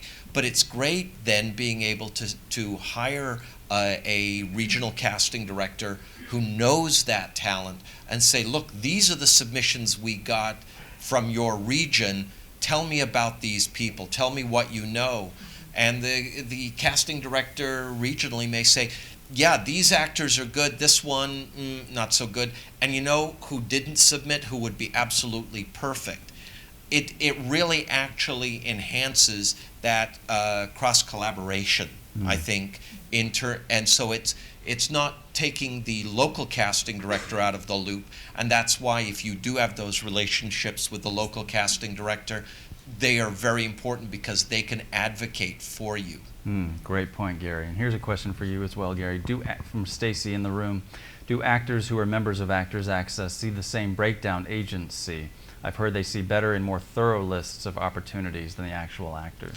Well, there's a reality there, and no, they don't. On a project like Criminal Minds, I can release a breakdown. 2 hours later, they've got 1,500 submissions per role just from agents. And so in truth, what goes out on Actors Access is probably about 20% of what goes out on Breakdown Express to the agents. However, I will say that on independent films where it's scale plus 10 and certain other kinds of creative projects, especially independent feature films, those do tend to go out on Actors Access because the casting director needs more help from the actors, and for the agents it is a business, and if they're not going to submit on a scale job necessarily, and they may ignore that, and so the casting director at that point needs the actors to self-submit. And that's where the breakdowns go out on Actors Access. And nothing goes out on Actors Access without the explicit approval of the casting director. So if it does go out on Actors Access, you know that it's because the casting director really wants actors to submit. And as an agent, we want our actors to submit on projects that we may not have the time to submit them on because it's a USC or AFI or UCLA grad student project, or it's a low-paying industrial. We want them to submit themselves if they're not busy because that will build their reel. So we're very much pro the actor getting some of their own castings in order to facilitate a better reel. Great. Lauren, this is for you. Tweeted in from John. How realistic is it for a nationwide casting on a pilot? Don't those usually have to have actors right away? No. I mean, we did Spartacus, and that was an international search done in a very short period of time. So not exactly. Most pilots get about 2 months to cast something. And specifically, if we are bothering to do a nationwide search or an international search like we did with Spartacus, there's a reason for it, that we don't think we can necessarily find it locally, so therefore we're going to the ends of the earth to find what it is that we need. Therefore, the producers and the studios are giving us ample time to do that. Mm-hmm. It's a lot different, and I know we sort of haven't really touched on this, than doing episodic television, which happens in a 6 to 7 day period. Chances are they're not going into the regional markets for that because we just don't have the time. But for a feature film that sometimes you get, 2-3 months to cast it, we are going to the regional market. So if we're bothering to do that, chances are it means that we have the time to look at the submissions and that we're inviting you to come and audition for us. Great, thank you. This question is from Amina Warsuma. She says, I have an agent who is SAG franchised. How do I get information other than castingabout.com and Actors Access to submit my resume to casting directors so they can consider me for an audition? Any information you can give is appreciated on that. So looking for casting opportunities once again, actors in the branches. I mean, we did post, let me ask you this. I mean, I know it's limited and it's a lot of hustle, and there's you're gonna have to Google and hopefully you made it, or Actors Access. IMDb Pro is a great resource to look for the current television shows, but also Breakdowns has the casting assignments for all the television shows, which we posted on the site. Casting About has all the casting directors and mailing addresses for labels. How feasible is it for an actor to go in the regional market to take the initiative, create a little webisode, scenes, and a little bit of a body of work on their own website, and make submissions to the casting directors via postcards to the casting, using Casting About?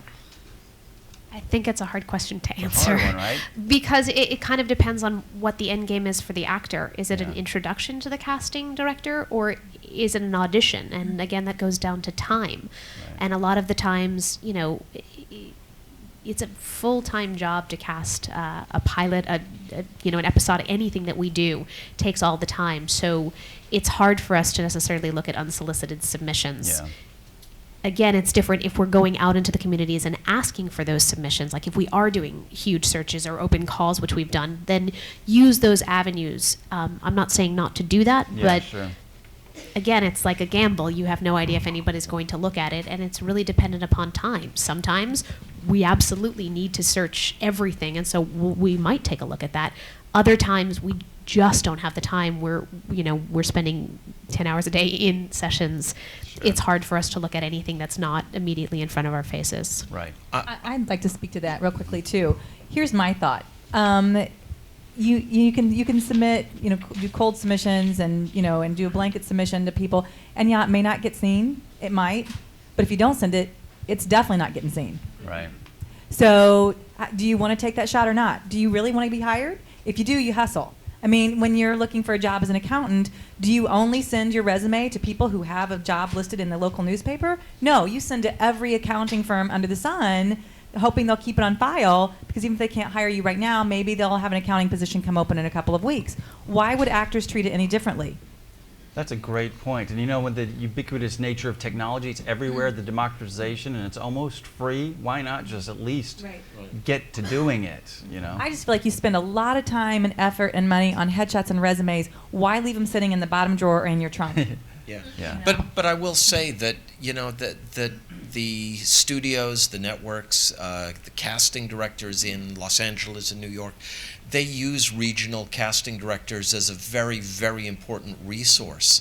And, you know, if you know, sometimes you can work really hard, but sometimes it's better to work really, really smart.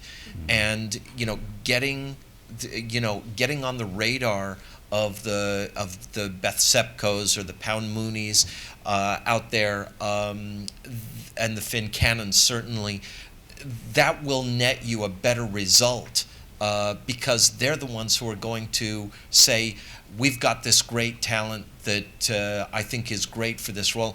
And regional casting directors love to upscale their casting. So, you know, if they're only casting a certain level, but they read the script and they see an actor that they know that is perfect for a role, you better believe that they're going to be advocating for that actor for that better role. Get cast in a good play. Invite the local casting director. Pay for their ticket. Invite your agent to come see you perform. It's a nice night out. Tell them where to go to have dinner before or after. Depends on the time of year. It does? Oh, you're from L.A., Gary. I'm not what from are you LA. talking about? What time of year? Here's a great question from Chris online. He's wondering what the economy is still struggling and continued growth of reality shows on TV. How does the panel forecast a pilot season? Is there going to be a pilot season? There already yeah. is a I mean, pilot There are- season. yeah. Yeah. But I don't Oh, think it's yeah, being we- affected. Yeah. Okay. Yeah, we were doing turning out pilots before Christmas. Like, it was like we were going, wow. I mean, we're turning out pilots before Christmas. There's so many, and I mean, we're just now starting to really get rolling. I mean, as you said, January, February, March, that's our busiest quarter of the year for pilots. Right. Great. Well, and you know, I think people get really concerned about the whole reality show thing, and so many people are so over it, you know. But by the same token, it's like that bad accident. Everybody wants to keep watching.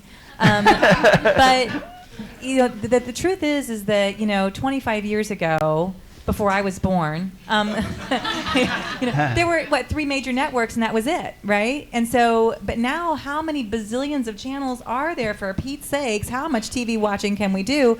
But, you know, there's so many channels and so many things, and they've got to fill that airtime.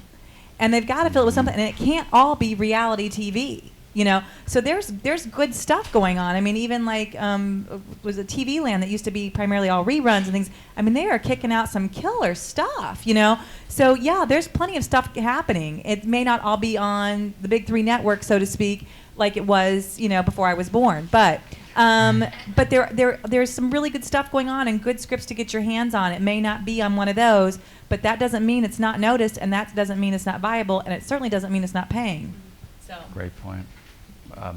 So this is coming from David doesn't say the city. Would it be possible to use technology like Skype for producer auditions in LA and New York instead of having to fly out to those cities for producer audition? Could that be possible in the future? I actually had an audition like that last year. I was going to say, it is kind of happening. Yeah.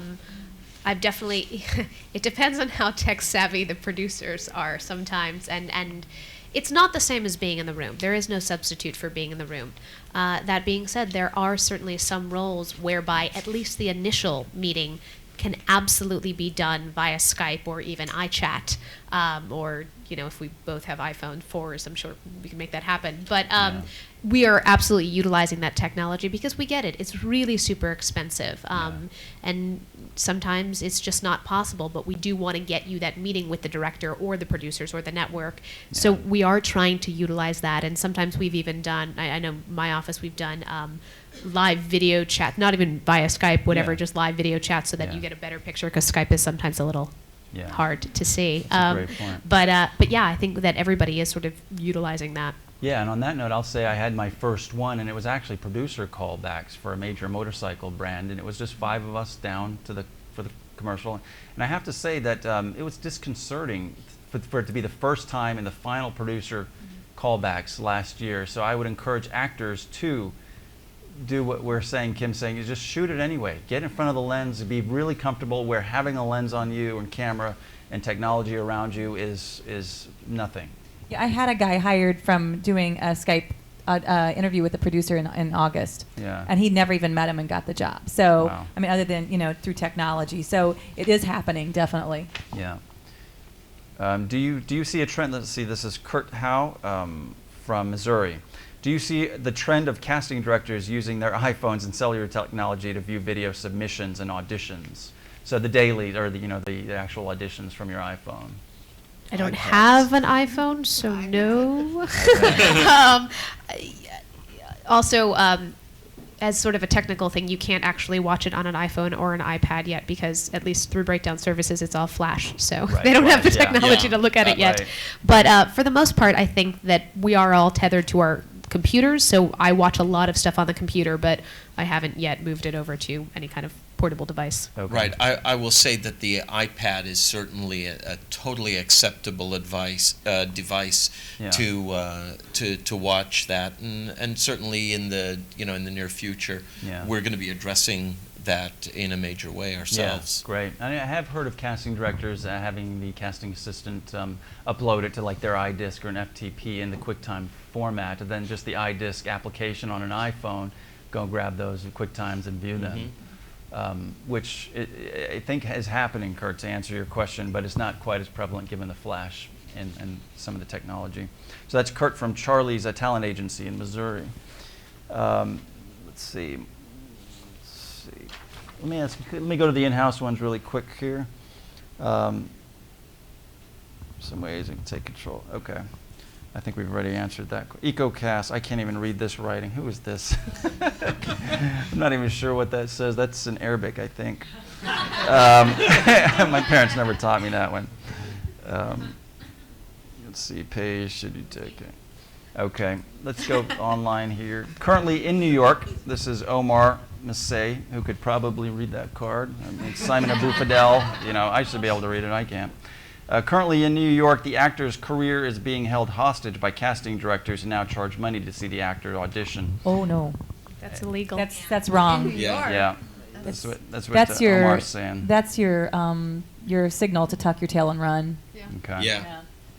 Okay, Equity's made an attempt to allow local actors to audition for theater casting directors for free. Why can't Screen Actors Guild offer the same opportunity for local actors to audition for film casting pilots? And Well, I will agents? tell you, if you're going to a casting director who lists himself as CSA and they're charging you, you can report them to CSA because it's not acceptable there. Yeah, no matter what, you should never be paying to audition for Yeah. a film or a television project. Chances are, if they're asking you for money, it is not remotely legit, so don't bother. And if somebody is charging for auditions and we've released the breakdown, if we get wind of it, we'll pull that project and terminate our relationship with that casting director. That's really serious, and it's really awful for anybody to do that to actors. It doesn't serve the client either, because let's say if I wasn't an ethical casting director and I was willing to take money from talent, then I'm not going to fight for the best person for my client. I'm going to fight for the person who's giving me money. And, and that's not a smart thing to do anyway, because I'm going to see more money in the long run from clients who repeat, not just from this particular actor. So it's just downright stupid to begin with. But yeah, definitely tuck your tail and run and report it right away to any agency that might be affiliated with them, or any way you found out about it ASAP, because it's so not cool. And it makes the rest of us who are legit look bad, and we don't appreciate it. So. Well, call the local SAG franchise board or whatever and tell them. Let them go after it. They're a monitoring guild. Yeah, great. This is from Lamar Bobby in Detroit. I'm an actor from Detroit. I have 2 questions. As the actor and not the agent or casting director, and my agent is too busy to look for pilot season castings that may fit me for an EcoCast, Do I look for pilots in the LA area that may have roles that fit me and tell my agent at that point to submit me for an EcoCast for those particular roles, or is there a better way for me to go about it? That's the first question. I want to address that because I always tell talent, you know, they get frustrated. My agent's not doing enough. My agent's not doing enough. My agent's not doing enough. First of all, your agent is a human being, and there's only so many hours in the day. And let's say an agent represents, just for an even number to work with here, 40 talent, and there's 40 hours in the work week. They can really only be searching for work for you for 1 hour a week. If you were only looking for jobs 1 hour a week, you would never freaking find one, you know? So you've got to do your part. And that's why I loved hearing what you were saying earlier about you encourage your talent to do things on their own. And I think any agent who doesn't encourage you to look for more and be aware and find things and bring to them, you know, is really doing themselves a disservice as well as you. So that's definitely a conversation I think you need to have with your agent and say, look, I'm looking for things on my own, and when I find these things, I want to submit through you, and I want you to negotiate it. But and definitely take it to them because you're helping them do their job, and vice versa. It's got to be a symbiotic relationship. Great Remember, point. you hire the agent. You hire the manager. You're the CEO of your corporation. So you've got to figure out how to make it work. And not, they're working for you, so you got to be good to them. Good point. Okay. Is it ever a problem to submit yourself? My parents wrote like this. That's why I said Arabic. It's a beautiful writing, but I can't read it. Is it ever a problem to submit yourself via Actors Access if your agent is also submitting? As actors, we aren't aware that we are being submitted by our agents for pilots. When I received a lead via Actors Access, should I go ahead and submit or ask my agent before submitting? This is Melanie Haynes. Well, I'm certain that there are a number of different ways to approach that.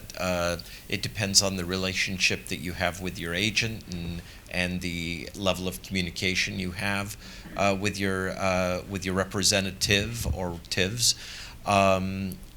But the way it works is that you may submit a different picture than your agent submits. It's a different bite of the apple, so to speak. And so when the casting director is going through submissions, and let's say they select your submission to bring you in, and it's Actors Access submission, and then they go down the line and they click on the agent's submission, it's going to say, oh, you've already selected this actor, would you like to switch? Now, the casting director is going to most definitely go through the agent if they have an option. So I don't think it hurts you like it may have in the past because of purely mechanical issues of opening up envelopes and thousands of pictures and then organizing them.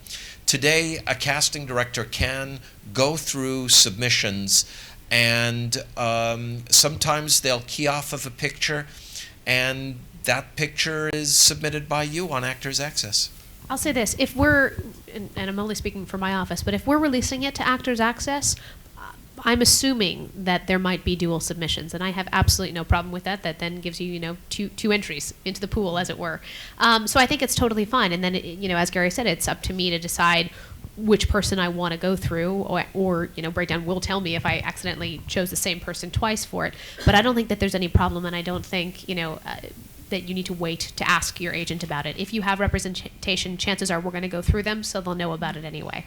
And if you ask the agent, then you're putting them on the spot. They have to think about it. I mean, Ross is an exception. He goes a little bit further than some agents as far as telling them to do those kinds of things.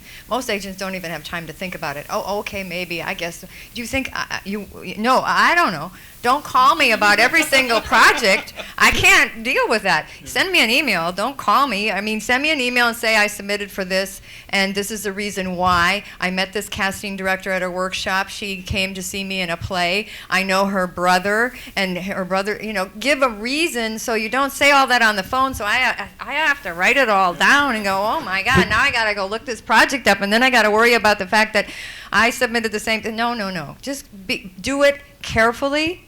Be organized, send it in an email, and that have your hook, your reason why you did it, and that will help the agent or the manager because then they can take that, cut and paste it, and put it in the note. Yeah. And then they don't have to write that note, so you're helping them do their job. It's like a little in-house office memo. We I try to establish a month with my actors at the very beginning of our relationship. Tell me who you know. If they, obviously we want them to continue to get to know casting directors, but I want to know who you know and how you know them, not, oh, I read for them once, or I was in a showcase where they saw me. That's not enough. It's got to be a special relationship or a special comment or a special insight that the casting director or their assistant offered you, or their associate, and we take those notes up front and we incorporate them into their profile so that when we need them, we can pull them out to remind the casting director, you loved this person when you saw them 4 years ago. So, and also we ask people to tell us how they see themselves, first of all, to make sure that they're not insane, and secondly, and you'd be surprised, and secondly, so that we can all agree on type up front, and so we don't have to get 3 or 4 or 10 phone calls a day per talent saying, I'm right for this role, because we already agreed up front what we thought you were right for. So. Great. I was speaking to the question about the dual submission, or how do you know if your agent has submitted you. Yeah, I agree. Like for me, like for this project we just did the casting on today, I had multiple talent who had submitted themselves, who their agents had also submitted them. And when I click on them through Actors Access, it says, oh, you've already chosen them from such and such an agency too. I had one talent who I clicked on just their Actors Access submission and not the agent's submission. So I must not have liked the photo or something that I saw. And the agent called me, I'll talk, you know they have an agent, don't you? I'm like, I send them an email back. That's their job to tell you. And it really, to me, that's your job. It's not my job to know who represents you. It's your job to make sure that your agent is always kept in the loop. That when I call you in for an audition or something like that, if I didn't know who your agent was or I called you directly, it's because I didn't know who your agent was. Don't assume I know them and that I'm calling you directly. And it's really your job to stay on the up and up with your agent or your manager and tell them everything that's going on. And when a casting director or a producer or director calls you directly, you really need to say, hey, you know, my agent is so-and-so. I'm going to let them know I have this audition, but just so you know, you'll be dealing with them on everything. Let them be the one doing the negotiating so you don't have to be the bad guy and that kind of thing. Because your agent or manager might have more information about the project than you do. They might know there's more leeway in pay scale. They might know there's some leeway in how they're going to take this character. They might have a lot more information than you do individually. So let your agent run with it and do their job, but you know, you've got to keep them in the loop. Yeah, that's a great point. And this comes from Kelly from Memphis, Tennessee. It's kind of like we were talking about making sure your Actors Access profile is up now that there's going to be more emerging regional submissions using EcoCast. How important is it for having a demo reel on Actors Access for actors living in Memphis, Tennessee? I would probably say very important. But that being said, make sure it's the right demo reel. Just having tape doesn't help. You have to have the right tape that actually captures the essence of who you are, because I'm going to look at your pictures, and if I kind of don't exactly know what you're about or what you look like, and I see that there's a demo reel, I'm going to click on the demo reel. Sometimes that helps, and sometimes it doesn't help. So you want to make sure that if you're going to bother to put demo reel up there, it's the tape that's going to help you get in the room, not that's going to stop you from getting an audition. Great I point. want to add that for me personally, no screaming, punching, dying, shooting, wrestling, anything that I wouldn't consider, you know, intimate television or film acting.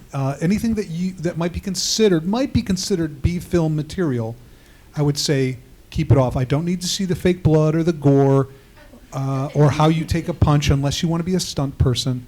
I want to see acting. So.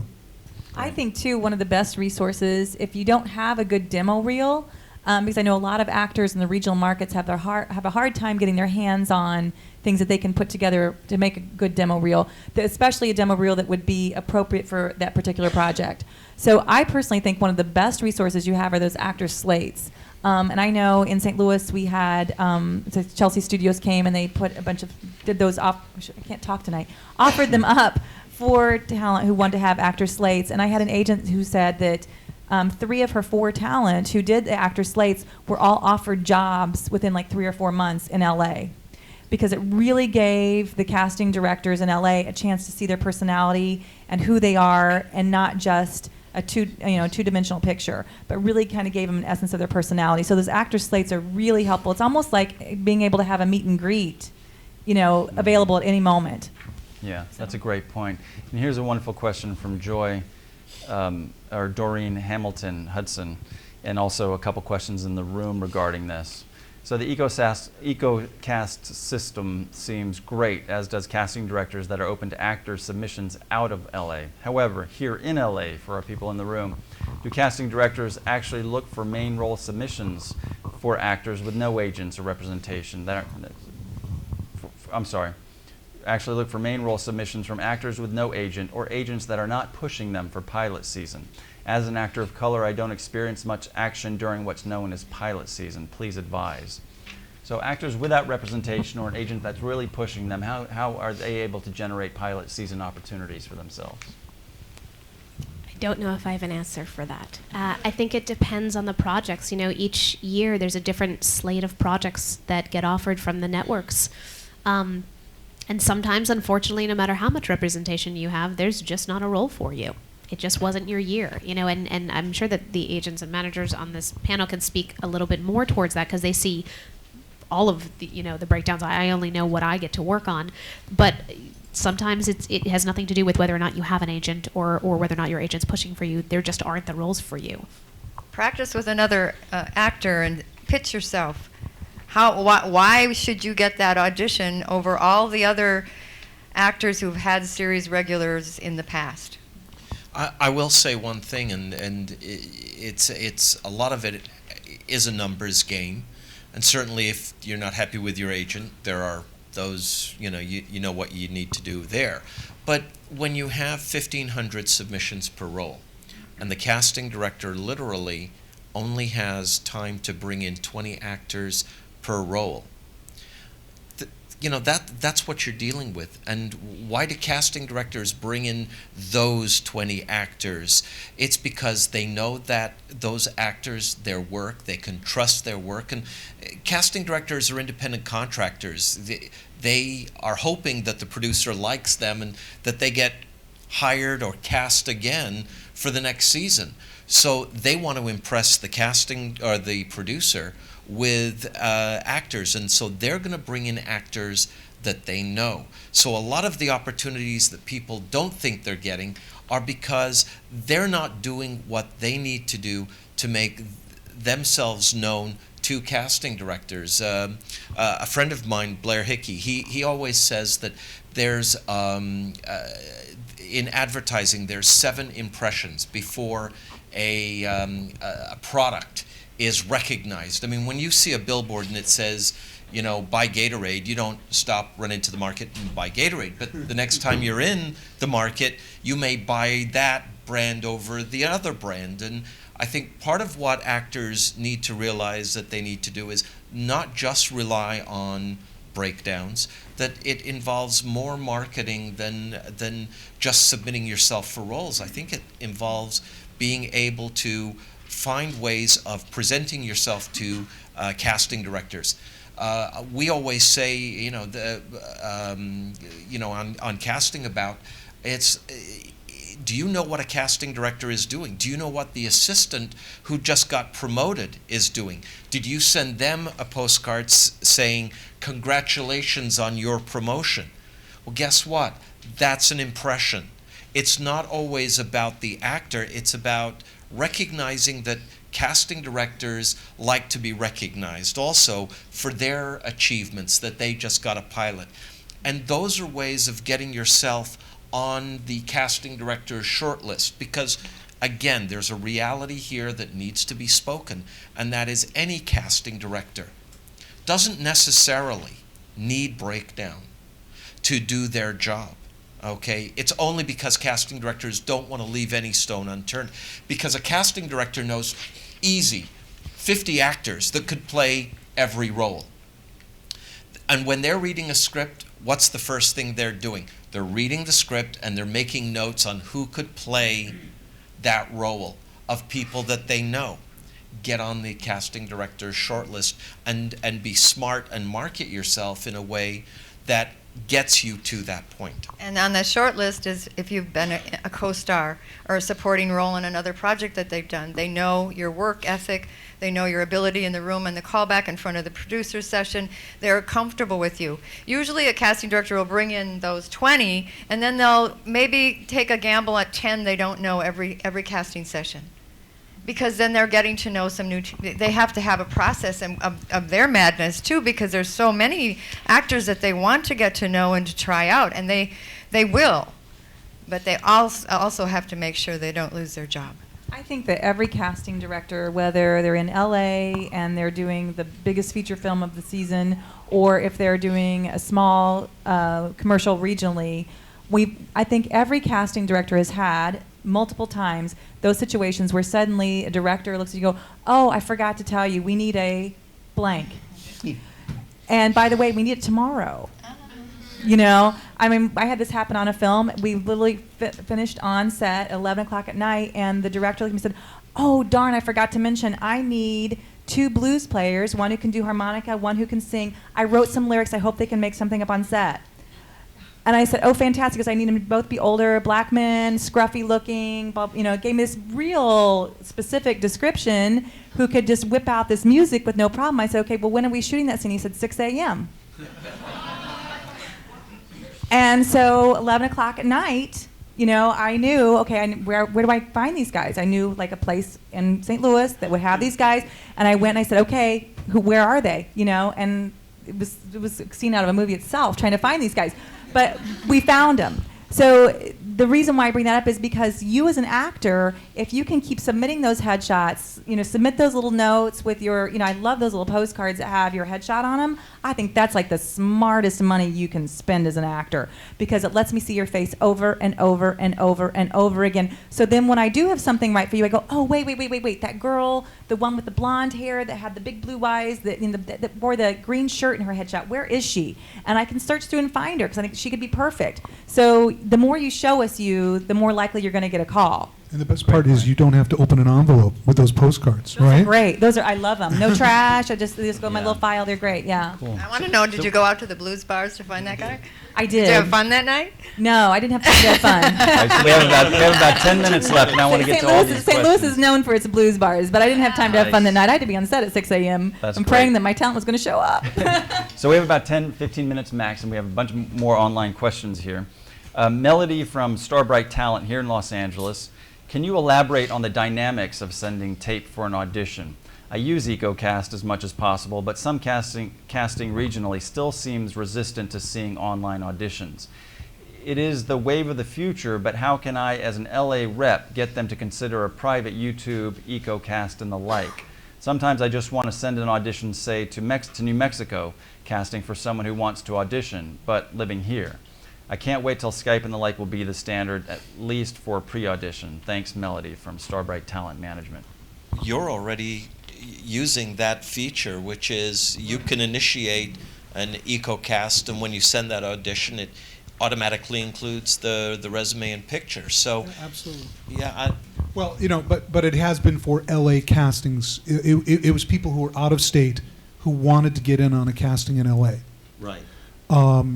I have not yet used EcoCast to try to cast regionally somewhere else. I think regionally the issues we face are, number one, a lot of the directors and producers aren't as up with that it can be done there.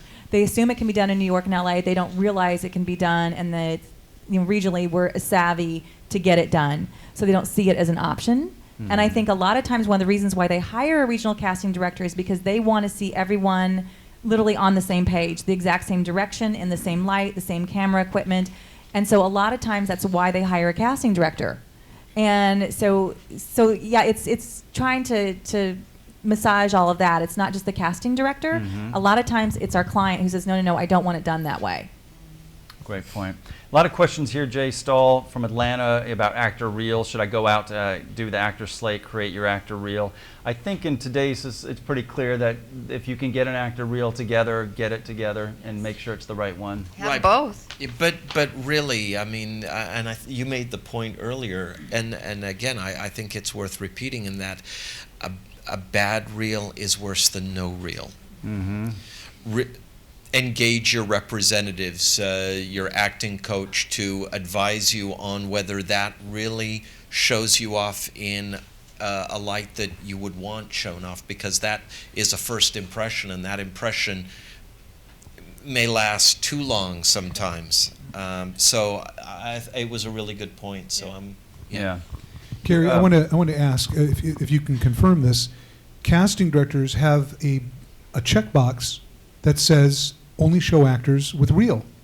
Well, not just that, actually. Yeah. The way the submissions are organized is that all submissions with demo reels are ahead of submissions without demo reels attached.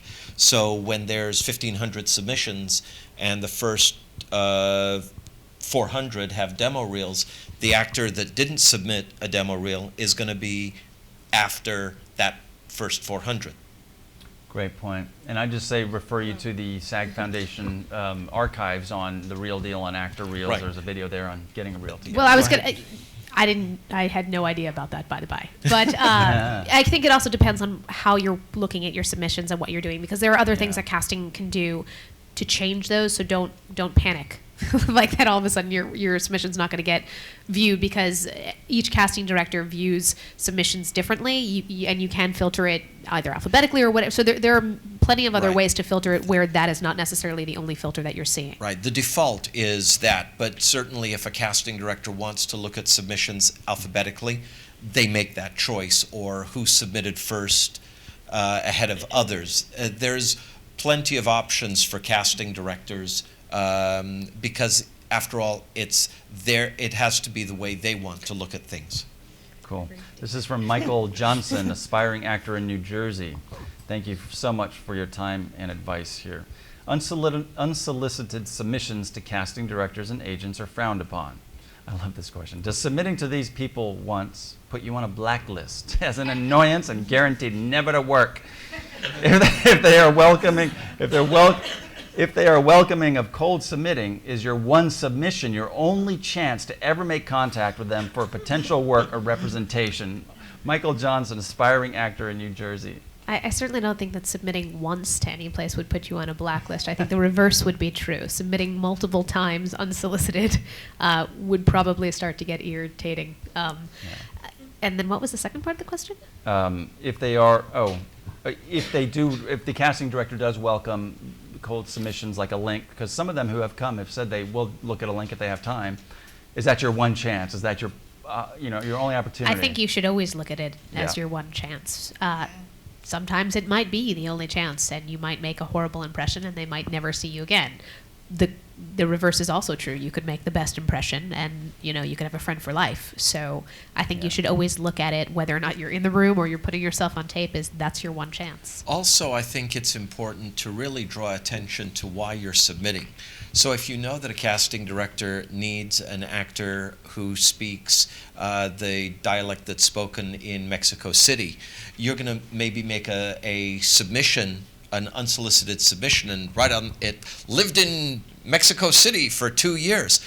Casting directors will jump on that. And so you have to make your submission relevant. Yeah. If the casting director is looking for a male in his 30s and you're a female in your 30s, don't submit. That kind of really sends the wrong message. Yeah, it's also true, and I've heard this said, and Gary, maybe you can speak to it. For a regional actor, they can get a Showfax account and get all the sides for all the major television shows and pilots. Look at the roles and see what the sides are for those roles. Maybe don't put yourself on tape for those roles specifically, but do something within that genre, then send that to that casting director. Is that feasible? In certain cases it is. I think that when you're dealing with television, no, because as you said, there's a time framing that just doesn't work. But if it is a feature film and it is a pilot, then the casting director has time to be more open and more accepting. And when they have the time, they're looking for new faces and new people. But when they don't have time, on a industrial, a commercial, episodic, it only becomes something that takes away from their valuable time getting their job done. I want to add to that too. I think I think self-submitting is a great idea. I need actors. Hello, it's what I do. You know, if I don't have actors submitting, I'm kind of out of a job. And so I'm all for people self-submitting. And if I can't use you, yeah, it gets pushed aside or set in a file. But, you know, I'm fine with that if you're fine with that. You know, you understand that that's how it works. But I think self-submitting is a great idea. And just have to kind of watch it and don't become like stalker. Because we've all had those. And that's just creepy. So don't cross that line. The other thing is when you self-submit, keep it professional. Don't send gifts and silly things to try and get our attention, because that really puts us in a really weird position. I don't want to have to like send back to you, but I don't want to take it either. And we don't like being bribed. To me, that's kind of an insult that you think that I'm going to see you if you send me some hand lotion, you know? I mean, my price is a little higher. Lotion. Yeah, right. No. So, you know, just send a nice professional, you know, submission and, you know, make it pertinent to the project. If you don't fit the project, don't send it, you know. But if you fit the project. I have a funny story. When I also, first came. real quick, I just want to say probably the best gift that most casting directors ask for when they come here all the time is good work. And your Hallelujah. do the work will speak for itself, and maybe get some other eyes on it. Maybe your acting coach who knows, or your agent, or friends at least, someone who can objectively look at the work. Yeah, I'm all for self-submissions. For me, the best problem I can have in a day is to have a director let me go, oh my gosh, I have too many good options. I don't know who to choose. Then I'm like, yes, I did it. That's my job, you know, to make that choice difficult for them. So I want you to do well, and I want to have a lot of people in my office who offer up those good options for my client, because that means I'm going to work again. Yeah. Okay, we have about 5 minutes. I have to tell you my funny story. When I first came out here, I really was ambitious, and well, I still am. But I had a talent who came out here for 3 months when I was here, and her name was Brenda Pickleman. So she was a really, really good actress from Chicago, and she gave me these pickles. These, you know, they weren't real pickles like you eat, but she had me put them in the envelopes when I did the submissions. And one of the casting directors called me up and said, "What are you doing?" And I said, well, I thought it would get some attention, so I obviously did. You just called me. She said, oh my God, don't do that again. Oh. All right. So Capital Artists Theatrical Agency in North Carolina. We often get, so this is Capital Artists Theatrical Agency. I'm rushing a bit, so we have about 5 minutes. In North Carolina, Capital Artists Theater Agency, we often get requests to submit actors for projects they receive through Actors Access. These projects do not come to the agency via our breakdowns. Is the agency able to submit on these projects, and what is the procedure for doing this? It's a good question. There's a reason why the production is not releasing it to agents. Usually it's because there's no money involved. And they don't believe that the agents will pay any attention to it. Mm-hmm. Each case is taken on a case-by-case basis, and if an agency regionally sees that, we really encourage the agency to call us and say, how come this did not get released to the agents, and allow us to investigate it and provide the communication. Perfect. So this is Justin Brown from New York City. I think we already talked about that. What's too aggressive, Justin from New York, and trying to get the attention of casting directors and agents? I think it's just a judgment call. Just do good work, make sure it's good, keep it relevant. Gary Ray also, we answered this actor reel question. He's asking how long should the actor reel be? Gary, in New York, I'd say just look at the Real Deal on actor reels in the LifeRaft or the SAG Foundation LifeRaft video gallery. For the actor reels question. So EcoCast doesn't cost anything, right? This is from Heather. According to the website, it looks amazing. Thanks, Gary, and everyone who worked on the project. So, Gary, does EcoCast cost anything? If it does, so talk about that, and what are some of the alternatives for free options? Sure.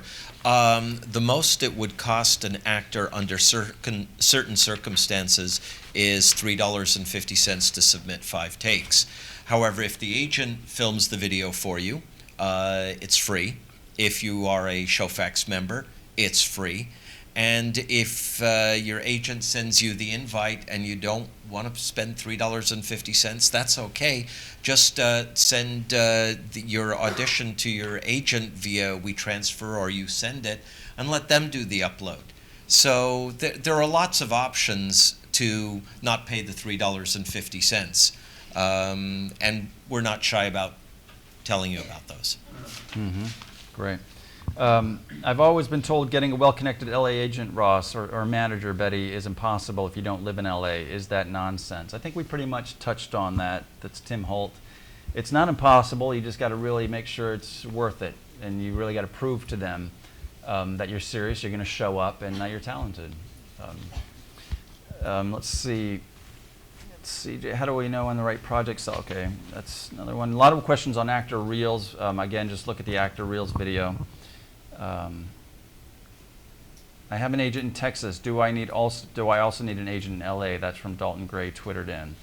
So a Texas agent, do I need one in LA? I can answer that. My friend Joe, who's in True Grit right now, did not have an LA agent at the time, and he only had an agent in Austin, Texas, and he's in True Grit right now in theaters. So no, you don't. Well, that's for feature films, but for pilot seasons, maybe so.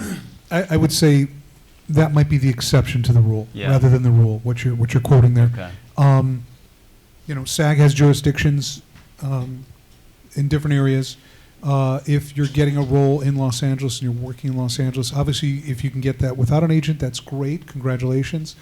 But it's probably going to behoove you to have more than one agent working for you. Remember, agents work on commission. We're not asking actors for anything until we get them work. So why would you not want an agent in every market? Yeah. So an actor living in the regions, Ross, real quick, and they can get the SAG franchise list or get the agent list. What are 3 really simple things they can do to approach an agent in LA and make a good impression? Well, as we said earlier, they'd have to have a very convincing argument for why they could get out here and how fast they can get out here. And they are going to have to be a singular talent, somebody who's extraordinarily unique. They can't just be every man or every woman. There has to be something about them, their performance or their physical presence that's unique. I would say the most important thing is ask your agent who they have a relationship with in Los Angeles, and I think that's the best thing you can do, because then the 2 representatives are really in sync with each other, and they can work together as part of an actor's team. Great. Don Powell in Arizona asked the same question. I would just add, like Betty said, get a local manager, because they're basically providing a vetting process for somebody like me, where I can go, okay, and not a momager, a manager. No, I meant, try to get a manager in LA. There's not that many local managers. You have to be careful of the local managers because they want you to go to and pay money to go places. Find a manager in LA. Just keep going after those email addresses of managers and show us what you can do. Show us your video, show us your actor's slate, show us your picture, show us your bio, tell us who you are, all in an email. Don't call and say, hello. Great. One more question here, then I want to ask you each a question in closing.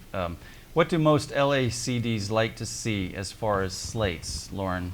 A spoken slate before the audition, a title block with a slate info, and what info do you typically want to see slated? One LA manager told me not to slate at all, but an LACD with whom I just took a workshop said absolutely always slate full body shot. Some of this has been answered, so that's Kathy Johns. I don't know if I care, to be honest. Mm-hmm. It's whatever's easiest for you. If you want to put a chyron that says your name, things that I need to know, who you are and where to find you. Other than that, I don't necessarily need it unless I have specifically asked for this particular shot or this. Otherwise, if I need to see something and I liked you, chances are I'm going to pick up the phone and say, hey, can you do X, Y, and Z for me? But otherwise, I just need a great audition and where to get a hold of you. Yeah, cut to the chase. Hi, my name is. No music in the beginning, leading in and fading in. That takes time. That casting director has to go through 30 seconds extra on every single audition. That adds up. I mean, that sounds silly, but that adds up. Great. So in closing, 30 seconds each for the regional actors living in the branches who want to get pilot season casting opportunities this year. What is your word of advice? What's the strongest thing you think they can do? What's the one thing they should do today to increase their chances for getting cast in a pilot? Package yourself. Put a website together. Put your video on it. Put your actor slate on it. Your bio, your resume. Have detail. Explain who you are as a product. Get yourself ready to be sold.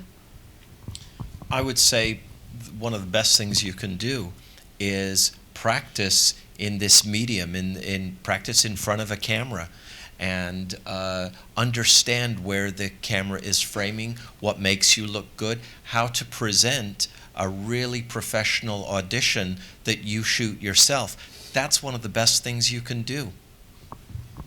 I think just be prepared for anything.